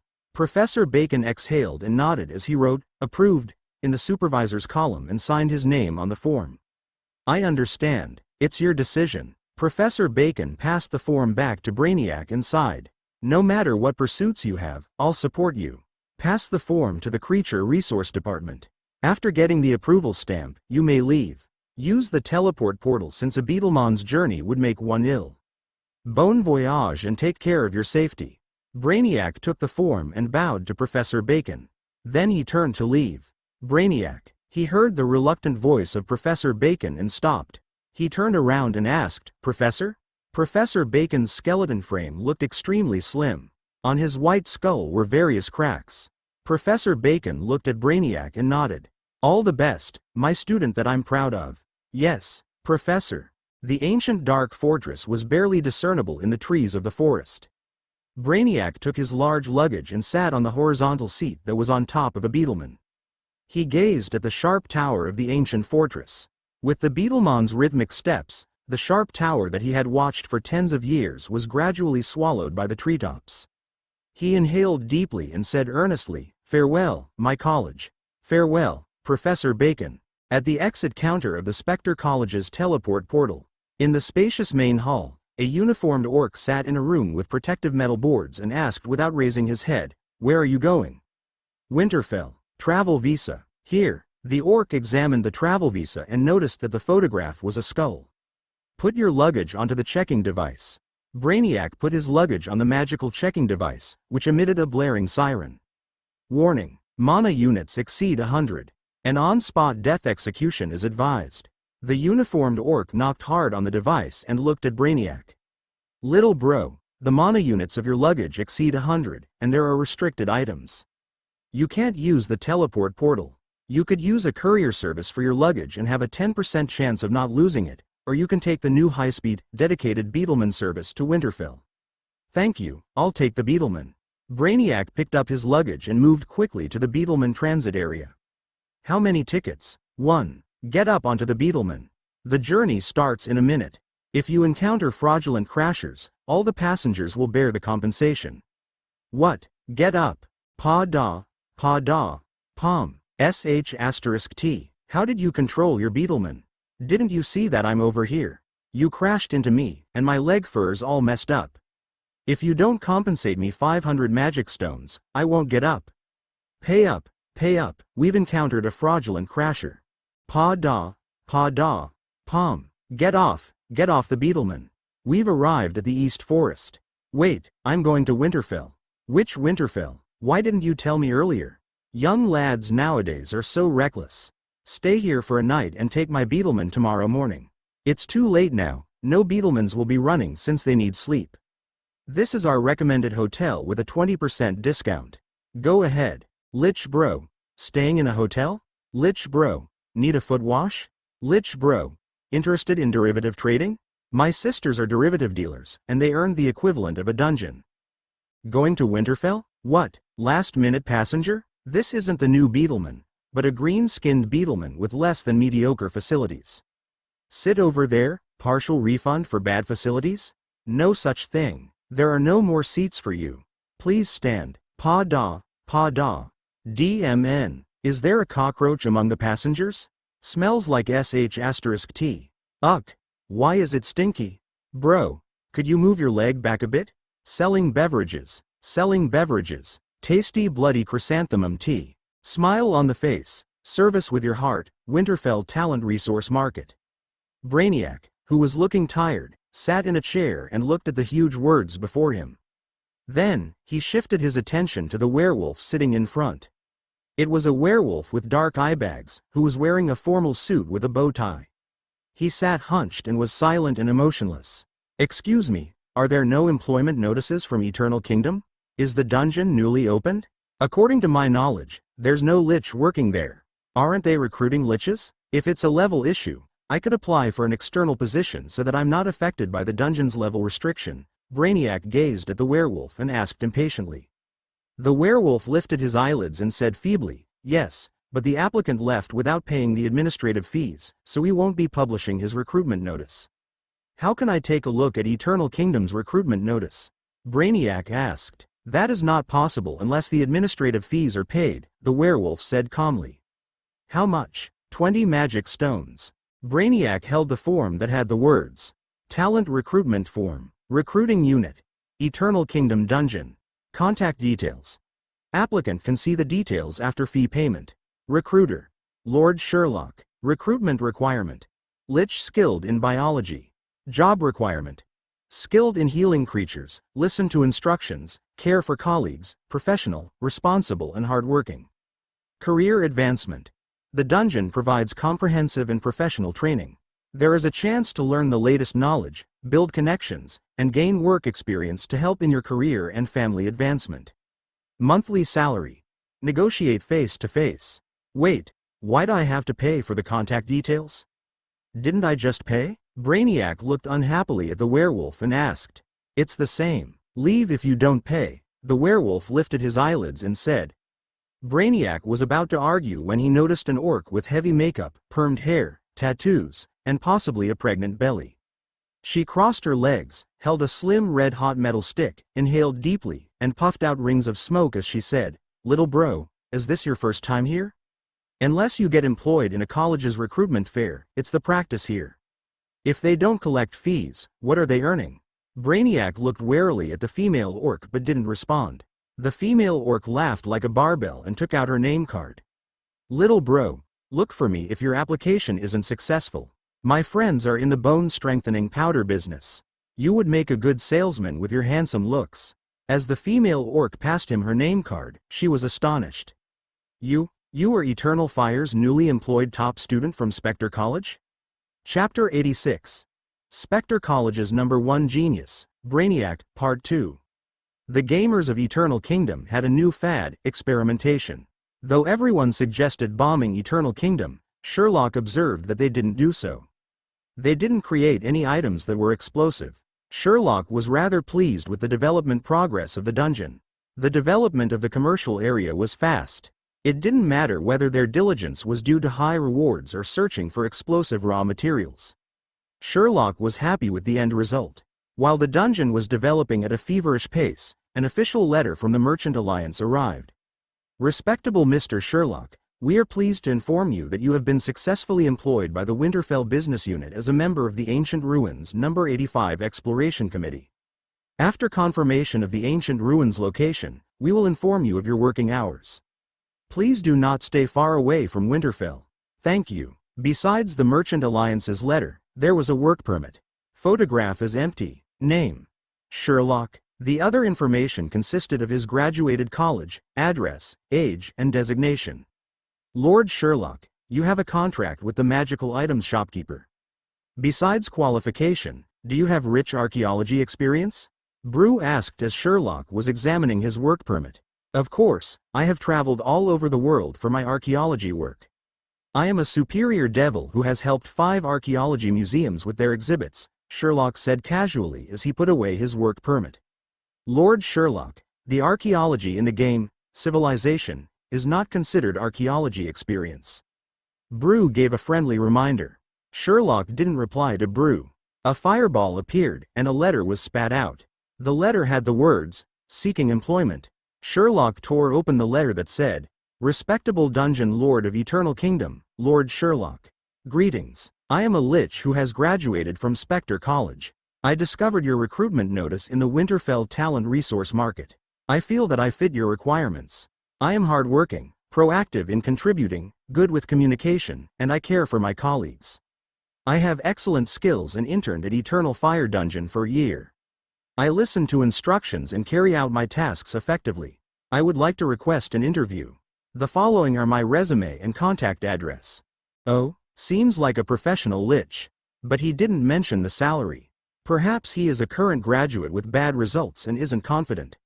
Brew said, "Lord Sherlock, I feel that the work experience at Eternal Fire can be discounted as it could be a bluff. Though I have been awake for a short time, I have heard of Eternal Fire. I would like to suggest 200 magic stones, no, 300 magic stones, as it is sufficient for a current graduated lich. Are you afraid that my salary offer would be too low and scare him away? Sherlock sat in a chair, hugging his arms as though he was in deep thought. Ha ha, Lord Sherlock, I'm not afraid of you scaring him off. I'm thinking of Eternal Kingdom's development. If your plan is successful, you will be able to upgrade the dungeon core and the servers. Then I can recruit more Otherworld gamers and open up more races. Unless you stay in the dungeon all the time, we will be short on manpower for healing and revival. If we have revival maintenance frequently, it will cause the gamers to quit after some time, Brew said earnestly. Yes, you are right, but I didn't pay the administrative fee. Sherlock spread out his hands. What? I registered my recruitment notice at the Winterfell Talent Resource Market, but I didn't pay the administrative fee, Sherlock said as he took out a pen and paper to write. To look at my recruitment notice, the lich must have paid the administrative fee. I thought I had to wait for a while, I didn't expect such a lich to appear. Sherlock put the letter and the lich's resume into the envelope. Then he took out some powder from a box. Magic flames erupted from the powder. Spectre College has tens of thousands of graduating and non-graduating students. Some of them would notice the eccentricity of the goblins and be curious to find out more. However, to deduce that he wants to find out more about the goblins after he paid for my administrative fee is premature. Sherlock stuffed his written letter into the powder's flame, which swallowed it. After listening to Sherlock's words, Brew did not respond immediately. Within moments, another ball of fire appeared in front of Sherlock, and a letter was spat out. It was the letter that Sherlock had written. Sherlock opened the letter and placed the resume at the side. The letter had 2 sets of handwriting, one of which was Sherlock's. Greetings Evelyn. I am Dungeon Lord Sherlock of Eternal Kingdom. How are you doing? Is your special talent recruitment center part of the Winterfell Talent Resource Market?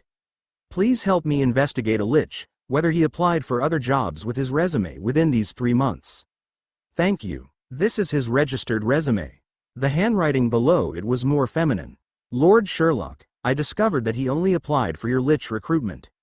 Are you recruiting a lich? I have a lot of liches and their information, but they mostly possess special abilities. Shall I organize the information and send it to you? The inquiry fee is 5 magic stones. Please pay me the next time you visit Winterfell. Sherlock threw the letter to one side and took out a fresh sheet of paper. As he wrote, he said to Brew, I am now 100% sure that he is here to investigate the game's eccentricity. A graduating student would send out many resumes to prospective dungeons, especially if his results weren't good. Brew said, Lord Sherlock, could it be possible that he was sent by the Spectre College to investigate? Sent by Spectre College? No. If Spectre College was suspicious of the gamers, they wouldn't send a lich to my dungeon to investigate. Every day, goblins will be sent to their training grounds, and they could use the opportunity to study the goblins. If they change the instance dungeon to study the goblins, the discussion forum would be full of the news. But currently, they are discussing how to bomb the dungeon, and there are few posts on the instance dungeon. Sherlock immediately said, this should be the case of a curious lich. He has strong capabilities, and his internship at Eternal Fire is real. Lord Sherlock, Brew muttered to himself before saying, you have been targeting the liches of Spectre College all this time? Brew, I can't possibly plan for this beforehand as I can't predict the future. Sherlock shook his head and sealed his finished letter. He pinched some powder, and flames erupted from it. I only cast a wide net and threw some bait. The letter was thrown into the flames. After it was incinerated, only these words were left on the letter. Return letter from Eternal Kingdom Creature Resource Department. Chapter 87. Spectre College's Number 1 Genius, Brainiac, Part 3. Please wait patiently for our notification.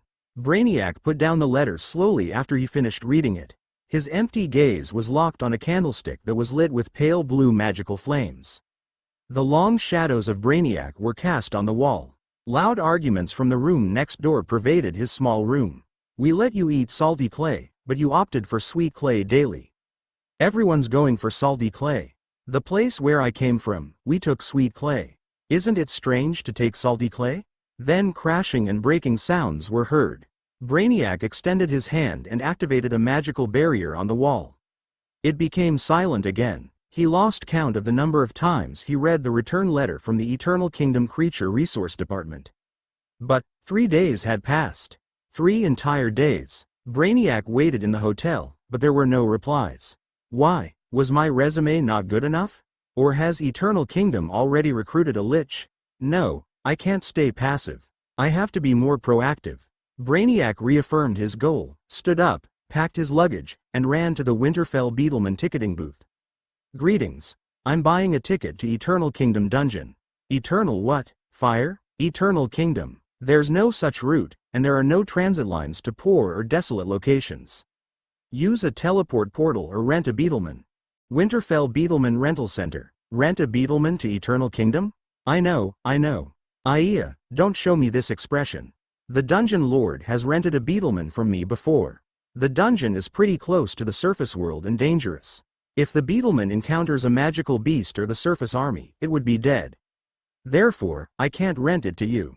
But if you are willing to buy one, thank you for your patronage. Soft Candy Gal. At Lord Sherlock, Administrator. I have discovered the game's gravitational law. Can you give me beta tester status? Let me measure the gravitational constant. Can I have an alias? Low profile Book Wolf. At Lord Sherlock, Administrator. I invented the Roman catapult using my imagination.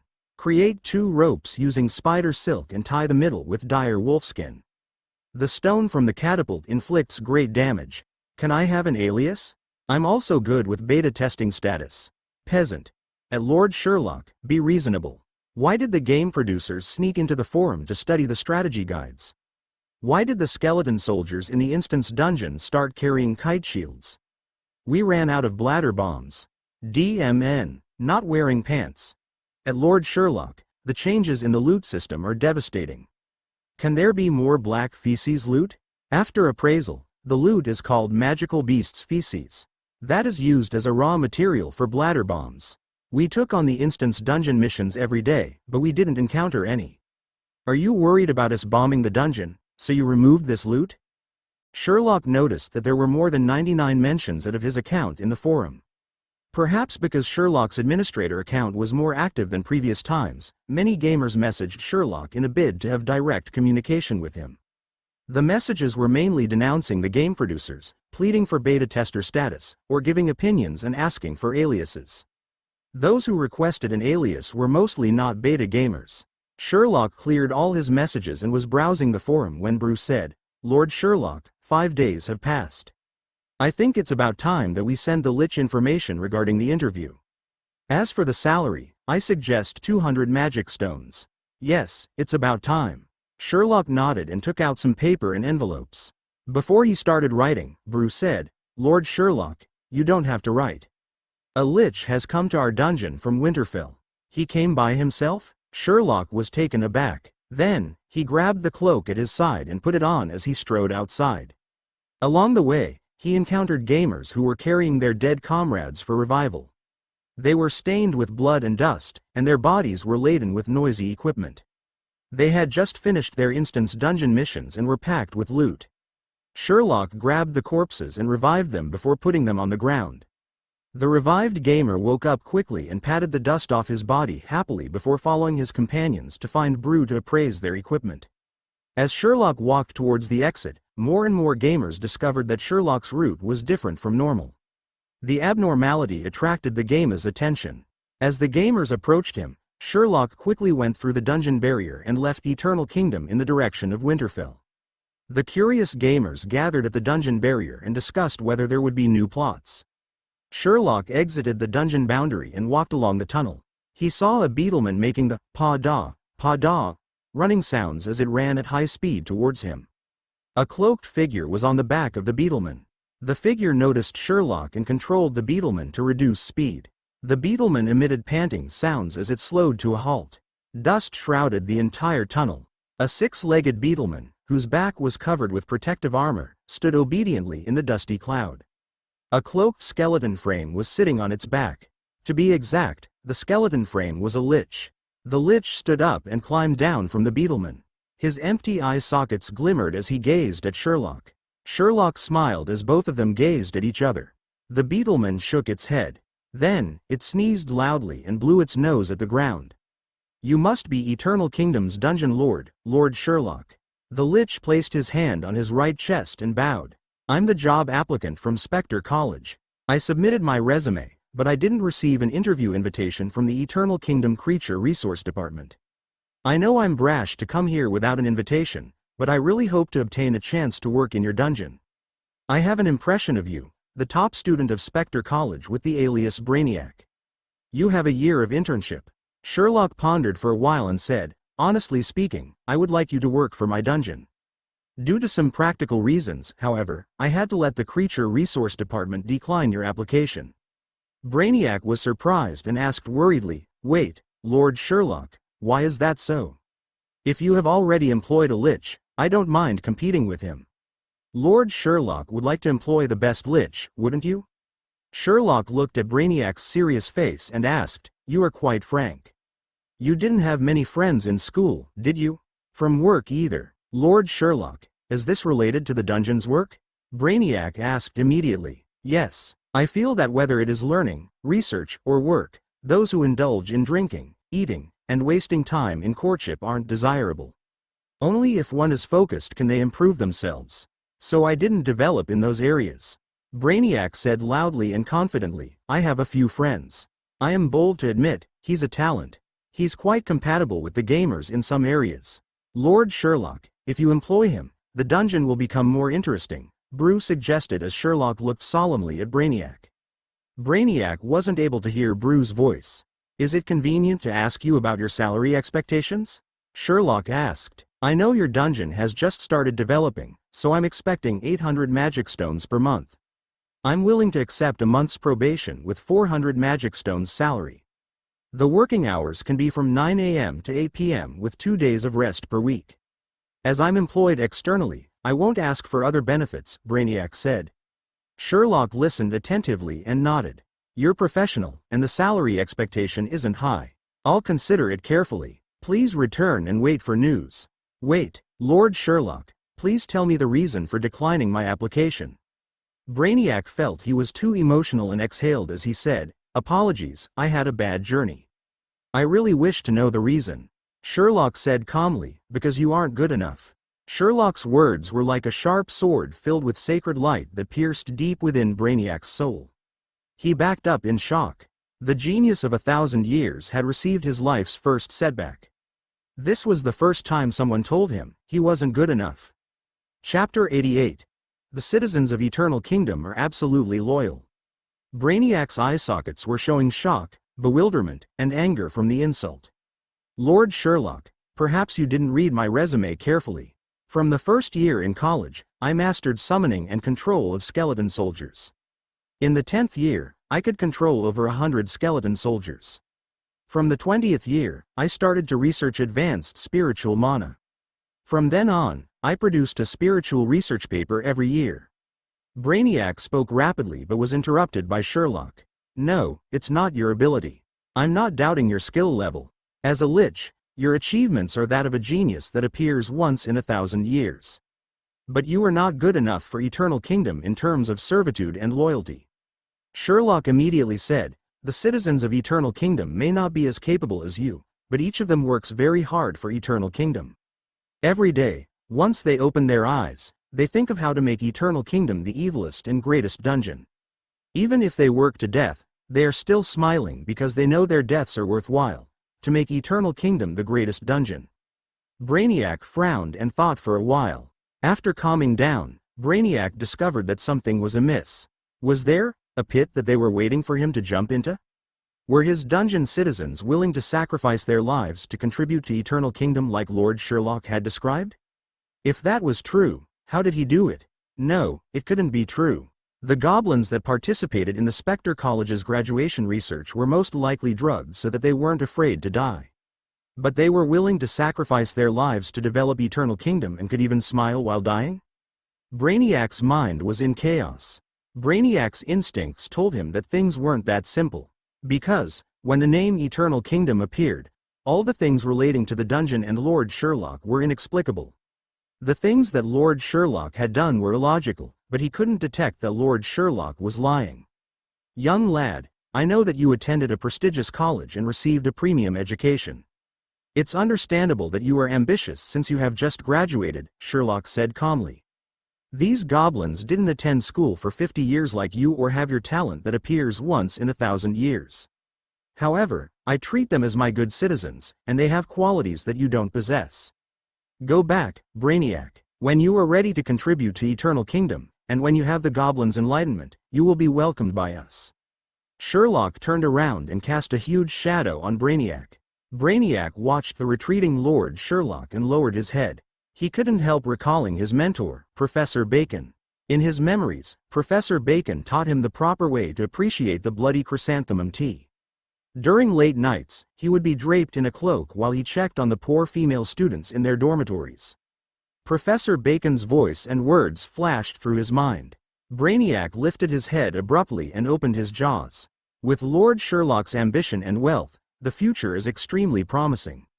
Are you thinking that Lord Sherlock found some free method to increase the goblins' intelligence and sent those goblins to us because he lacks money? I formed good relations with him and persuaded him to collaborate with Spectre College. When the memories appeared in Brainiac's mind, he was instantly enlightened. If what his mentor said was true, Brainiac focused his gaze on Sherlock's figure. All the things that had occurred flashed through his mind. Together with his teacher's words, Brainiac was sure of one thing. All the collaborations were the result of the good relationship between his teacher and Lord Sherlock. Moreover, he was the most highly valued student of Professor Bacon. Lord Sherlock had wealth, power, and was a capable superior devil. So, Professor Bacon made use of the close relationship with Lord Sherlock to help him. Lord Sherlock agreed to let Brainiac work in the dungeon because of Professor Bacon and Brainiac's curiosity. In addition, Brainiac had to suffer during the journey. Even the administrative fee had to be paid by him. To Brainiac, Lord Sherlock was indeed powerful since he was able to undertake the Spectre College's graduating research alone. That was Professor Bacon showing him a way out.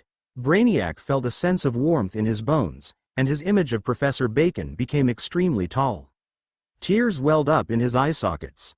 I understand now, teacher. Lord Sherlock. Brainiac shouted at the receding figure of Sherlock. Sherlock stopped in his tracks and turned his head in bewilderment. Sorry, Lord Sherlock. I was too arrogant just now. I know what to do. I won't ask for salary or rest days. Since there are many more things for me to learn, I will become an apprentice and learn diligently in Eternal Kingdom.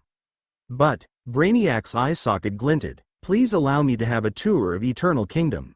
I want to witness the citizens of Eternal Kingdom and see if they are like what Lord Sherlock said.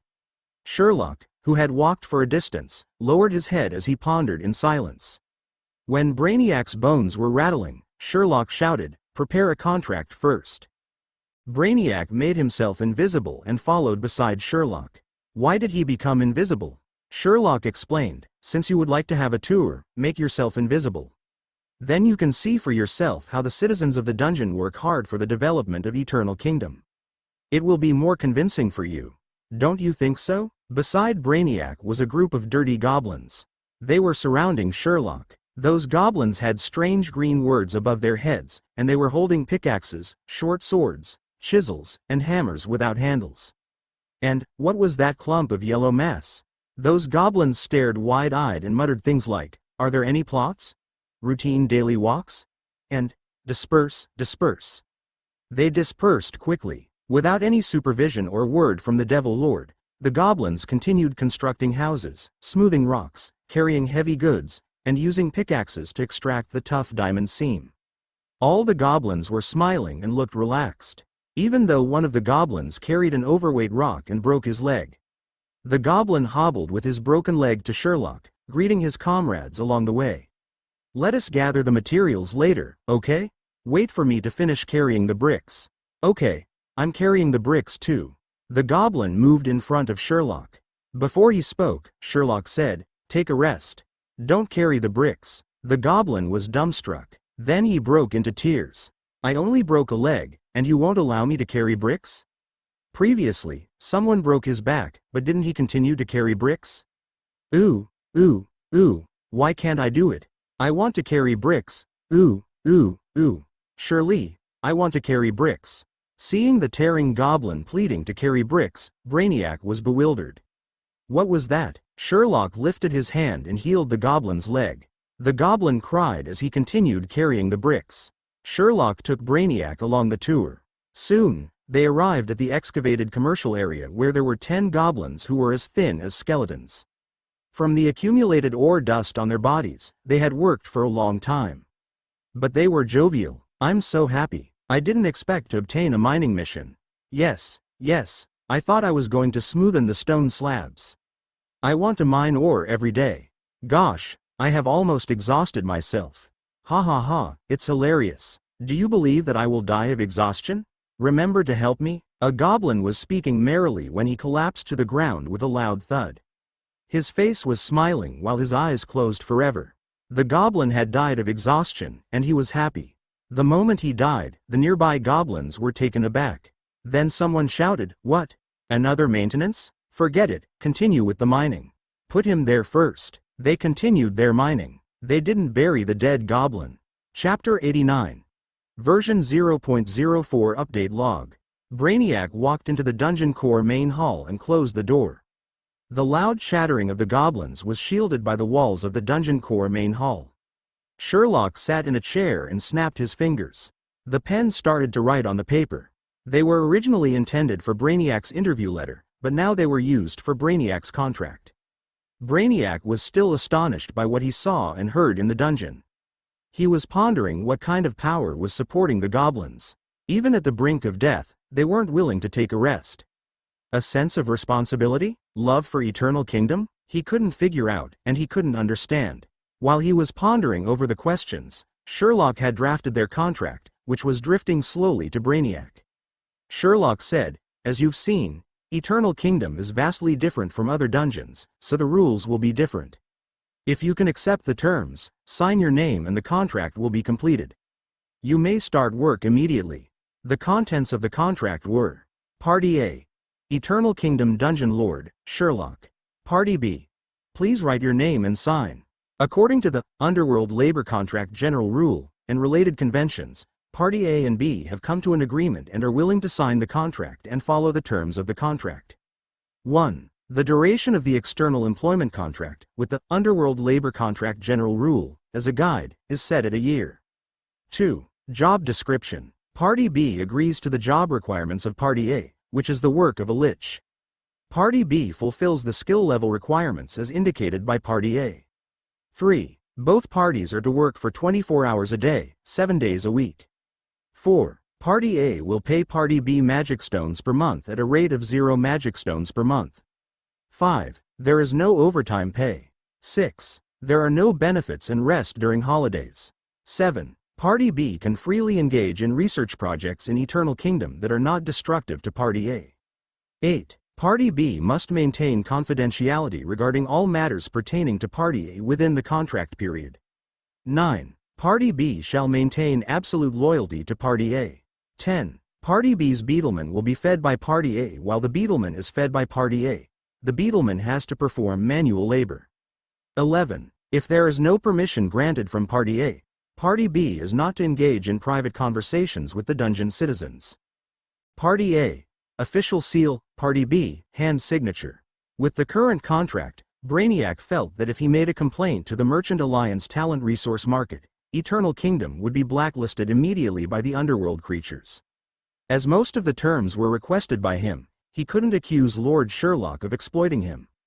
Brainiac inhaled deeply. After several days of arduous travel and relentless waiting, he only obtained an unfair employment contract. Brainiac didn't regret his actions as he believed that he had to pay a price for obtaining knowledge. As a lich, he had this belief. Brainiac took up the pen and signed his name on the contract. Sherlock took the signed contract from Brainiac and put the contract in his hand while he shook hands with Brainiac. The shimmering magical seals were engraved on both their hands before they vanished. "I know your goal in coming to Eternal Kingdom is to learn more things. I can guarantee that you won't be disappointed." Sherlock put away the contract and stood up. Then he walked to the dungeon core entrance. When he opened the door, chit-chattering noises were heard from outside. "Isn't the maintenance over? Shirley, please help me heal my leg. Shirley, help us revive our comrades. We are challenging the Instance dungeon. Shirley, someone is buried in the ore pit. We can't get him out. Can he be saved? Tens of goblins were seriously wounded or carrying corpses of their comrades who died of various causes. They were covered in the stench of blood, but they weren't bothered by it. Instead, they were smiling. He had seen these scenes several times in Spectre College, but he couldn't help but feel his hair stand on end. He even felt fear. When the goblins saw a cloaked skeleton frame standing in the dungeon core main hall, they became silent. They couldn't speak either since they were suppressed by Sherlock's dominant aura. Sherlock was smiling while his back faced the bloody goblins. He made a welcome pose to Brainiac. "Welcome to Eternal Kingdom, our harmonious big family." Sherlock raised his hand to heal a damaged corpse, who sat up immediately. The word, peasant, was above his head. The goblin looked dazed at his surroundings. "This will be your job from now on, Brainiac." The forum was overwhelmed with posts created by non-beta gamers. In the dungeon core main hall, Shirley was alone with a skeleton lich. Was Shirley's behavior immoral or his nature distorted? Speculation of the game's plot, secret ties between Shirley and a lich. A possible revolt of Eternal Kingdom. A probable guess, the lich is defecting to Eternal Kingdom. The news of Brainiac's appearance in the dungeon core main hall sparked many different speculations which could only be confirmed by an official announcement. To the gamers, adding a new NPC would entail a new game plot. An official announcement was swiftly published in the discussion forum. Dungeon. Eternal Kingdom, version 0.04 update log. Dungeon. Eternal Kingdom, version 0.04 update log, new content was updated. Added new NPC, Lich Brainiac. A lich from the Spectre College. He was described as a genius that appears once in 1,000 years. After being influenced by Lord Sherlock's charisma, he traveled to Eternal Kingdom after a difficult journey. He will replace Lord Sherlock to heal the gamer's injuries and revive corpses. Repaired the frequent dysfunctional revival system. Added new mission, Brainiac's research. Brainiac has a strong curiosity. Besides working for Lord Sherlock, he is also doing some creature research. During the process of revival, Brainiac will be doing some strange experimentations. Whatever he does to the gamers, please do not be alarmed. There will be a reward after experimentation. Added a new bug, failed research. During Brainiac's research, it is possible to create an irreversible bug. If the bug causes you not to be able to move normally, please inform Brew or Lord Sherlock. The probability of this happening is low, but what if it happens? Added new building rule, building blueprint audit. Lord Sherlock would like to encourage the citizens of Eternal Kingdom to express their creativity and ensure that the beauty of Eternal Kingdom is preserved. He is allowing every gamer to design the dungeon buildings, including the living quarters of the gamers and NPCs, and even the future commercial areas. Before actual construction, the design has to be audited by the dungeon core. Audited blueprints of buildings will be subject to a day of polling. The design with the highest votes will be the official blueprint and will be constructed by the gamers. There is no voting for living quarter blueprints. Added new creature, Beetleman. The Beetleman from Winterfell is huge and cute, but don't be squashed by its legs. There will be missions for feeding the Beetleman. Added new blacksmith function, reforging. Gamers who obtained equipment from the instance dungeon will be able to reforge the equipment at the blacksmith shop. This function is already online. This is just an announcement. Since it was an official announcement, there were overwhelming replies from the gamers. I predict this book would become popular. Let's make bets that the beta gamers will agitate the lich until he goes on strike. American Wild Dog. Strike? Impossible to strike. Only 007 could sustain such a horrible lifestyle. Without day and night. Wait, why are you adding a bug? Is that how you handle a bug? You should patch the bug. Nonsense. #_. Something is not right when the buttocks are up. Is this your first time encountering nonsense from the game producers? Burning chest hair. Whether he is a brainiac or a flunky, please don't have frequent maintenance of the revival system. I will be thankful for that. Ice-sealed Luokan. Bug? Irreversible failed experimentation? I don't believe you unless you give me beta tester status to test it out. B. Breathing but weak. The lousy producers are afraid of us bombing the dungeon, so they come up with building blueprint auditing. Tax evasion makes me female. Wait, wasn't the background of the Spectre College recently reinstalled? What's the deal with the once-in-a-thousand-year genius? Burning silly egg. Isn't it normal for a gaming company to cheap out on a game's background? Look at the previous comment on Spectre College, Sigma, Omega, Sigma. Cute Lulu. Beetleman, is the transportation system being released? While the gamers were discussing everything excitedly on the forum, the beta gamers were surrounding the NPC, Brainiac. They were staring at him mercilessly and doing all sorts of probing. Chapter 90. Brainiac's Research Journal. Inside the dark dungeon, Brainiac stood at his workplace, which was an adjacent empty room next to the blacksmith shop. The walls of the room were patched with stone bricks. Together with the floor tiles, the entire room was gray. Like Brainiac's mood, there were some goblins by his side and more outside his room. They were all curious as this was the first time they encountered a lich. They maintained their curiosity about a new NPC. Since the version 0.04 update log contained entries about Brainiac, the gamers wanted to try out the Brainiac's research and failed research missions. Observant gamers could see that it was a plot. If not, why did the game producers do the upgrade? To tease gamers? Treat them like laboratory rats? Impossible. In the game Dungeon Eternal Kingdom, NPCs were few and rare. Besides Winterfell and the Dungeon Lord Experience Sharing Conference, the NPCs that the gamers encountered were few. Those that they talked to were Simba, Mufasa, Moros, Little Fairy, and Sherlock. With the arrival of Brainiac, it was like a man arriving on an all-female island.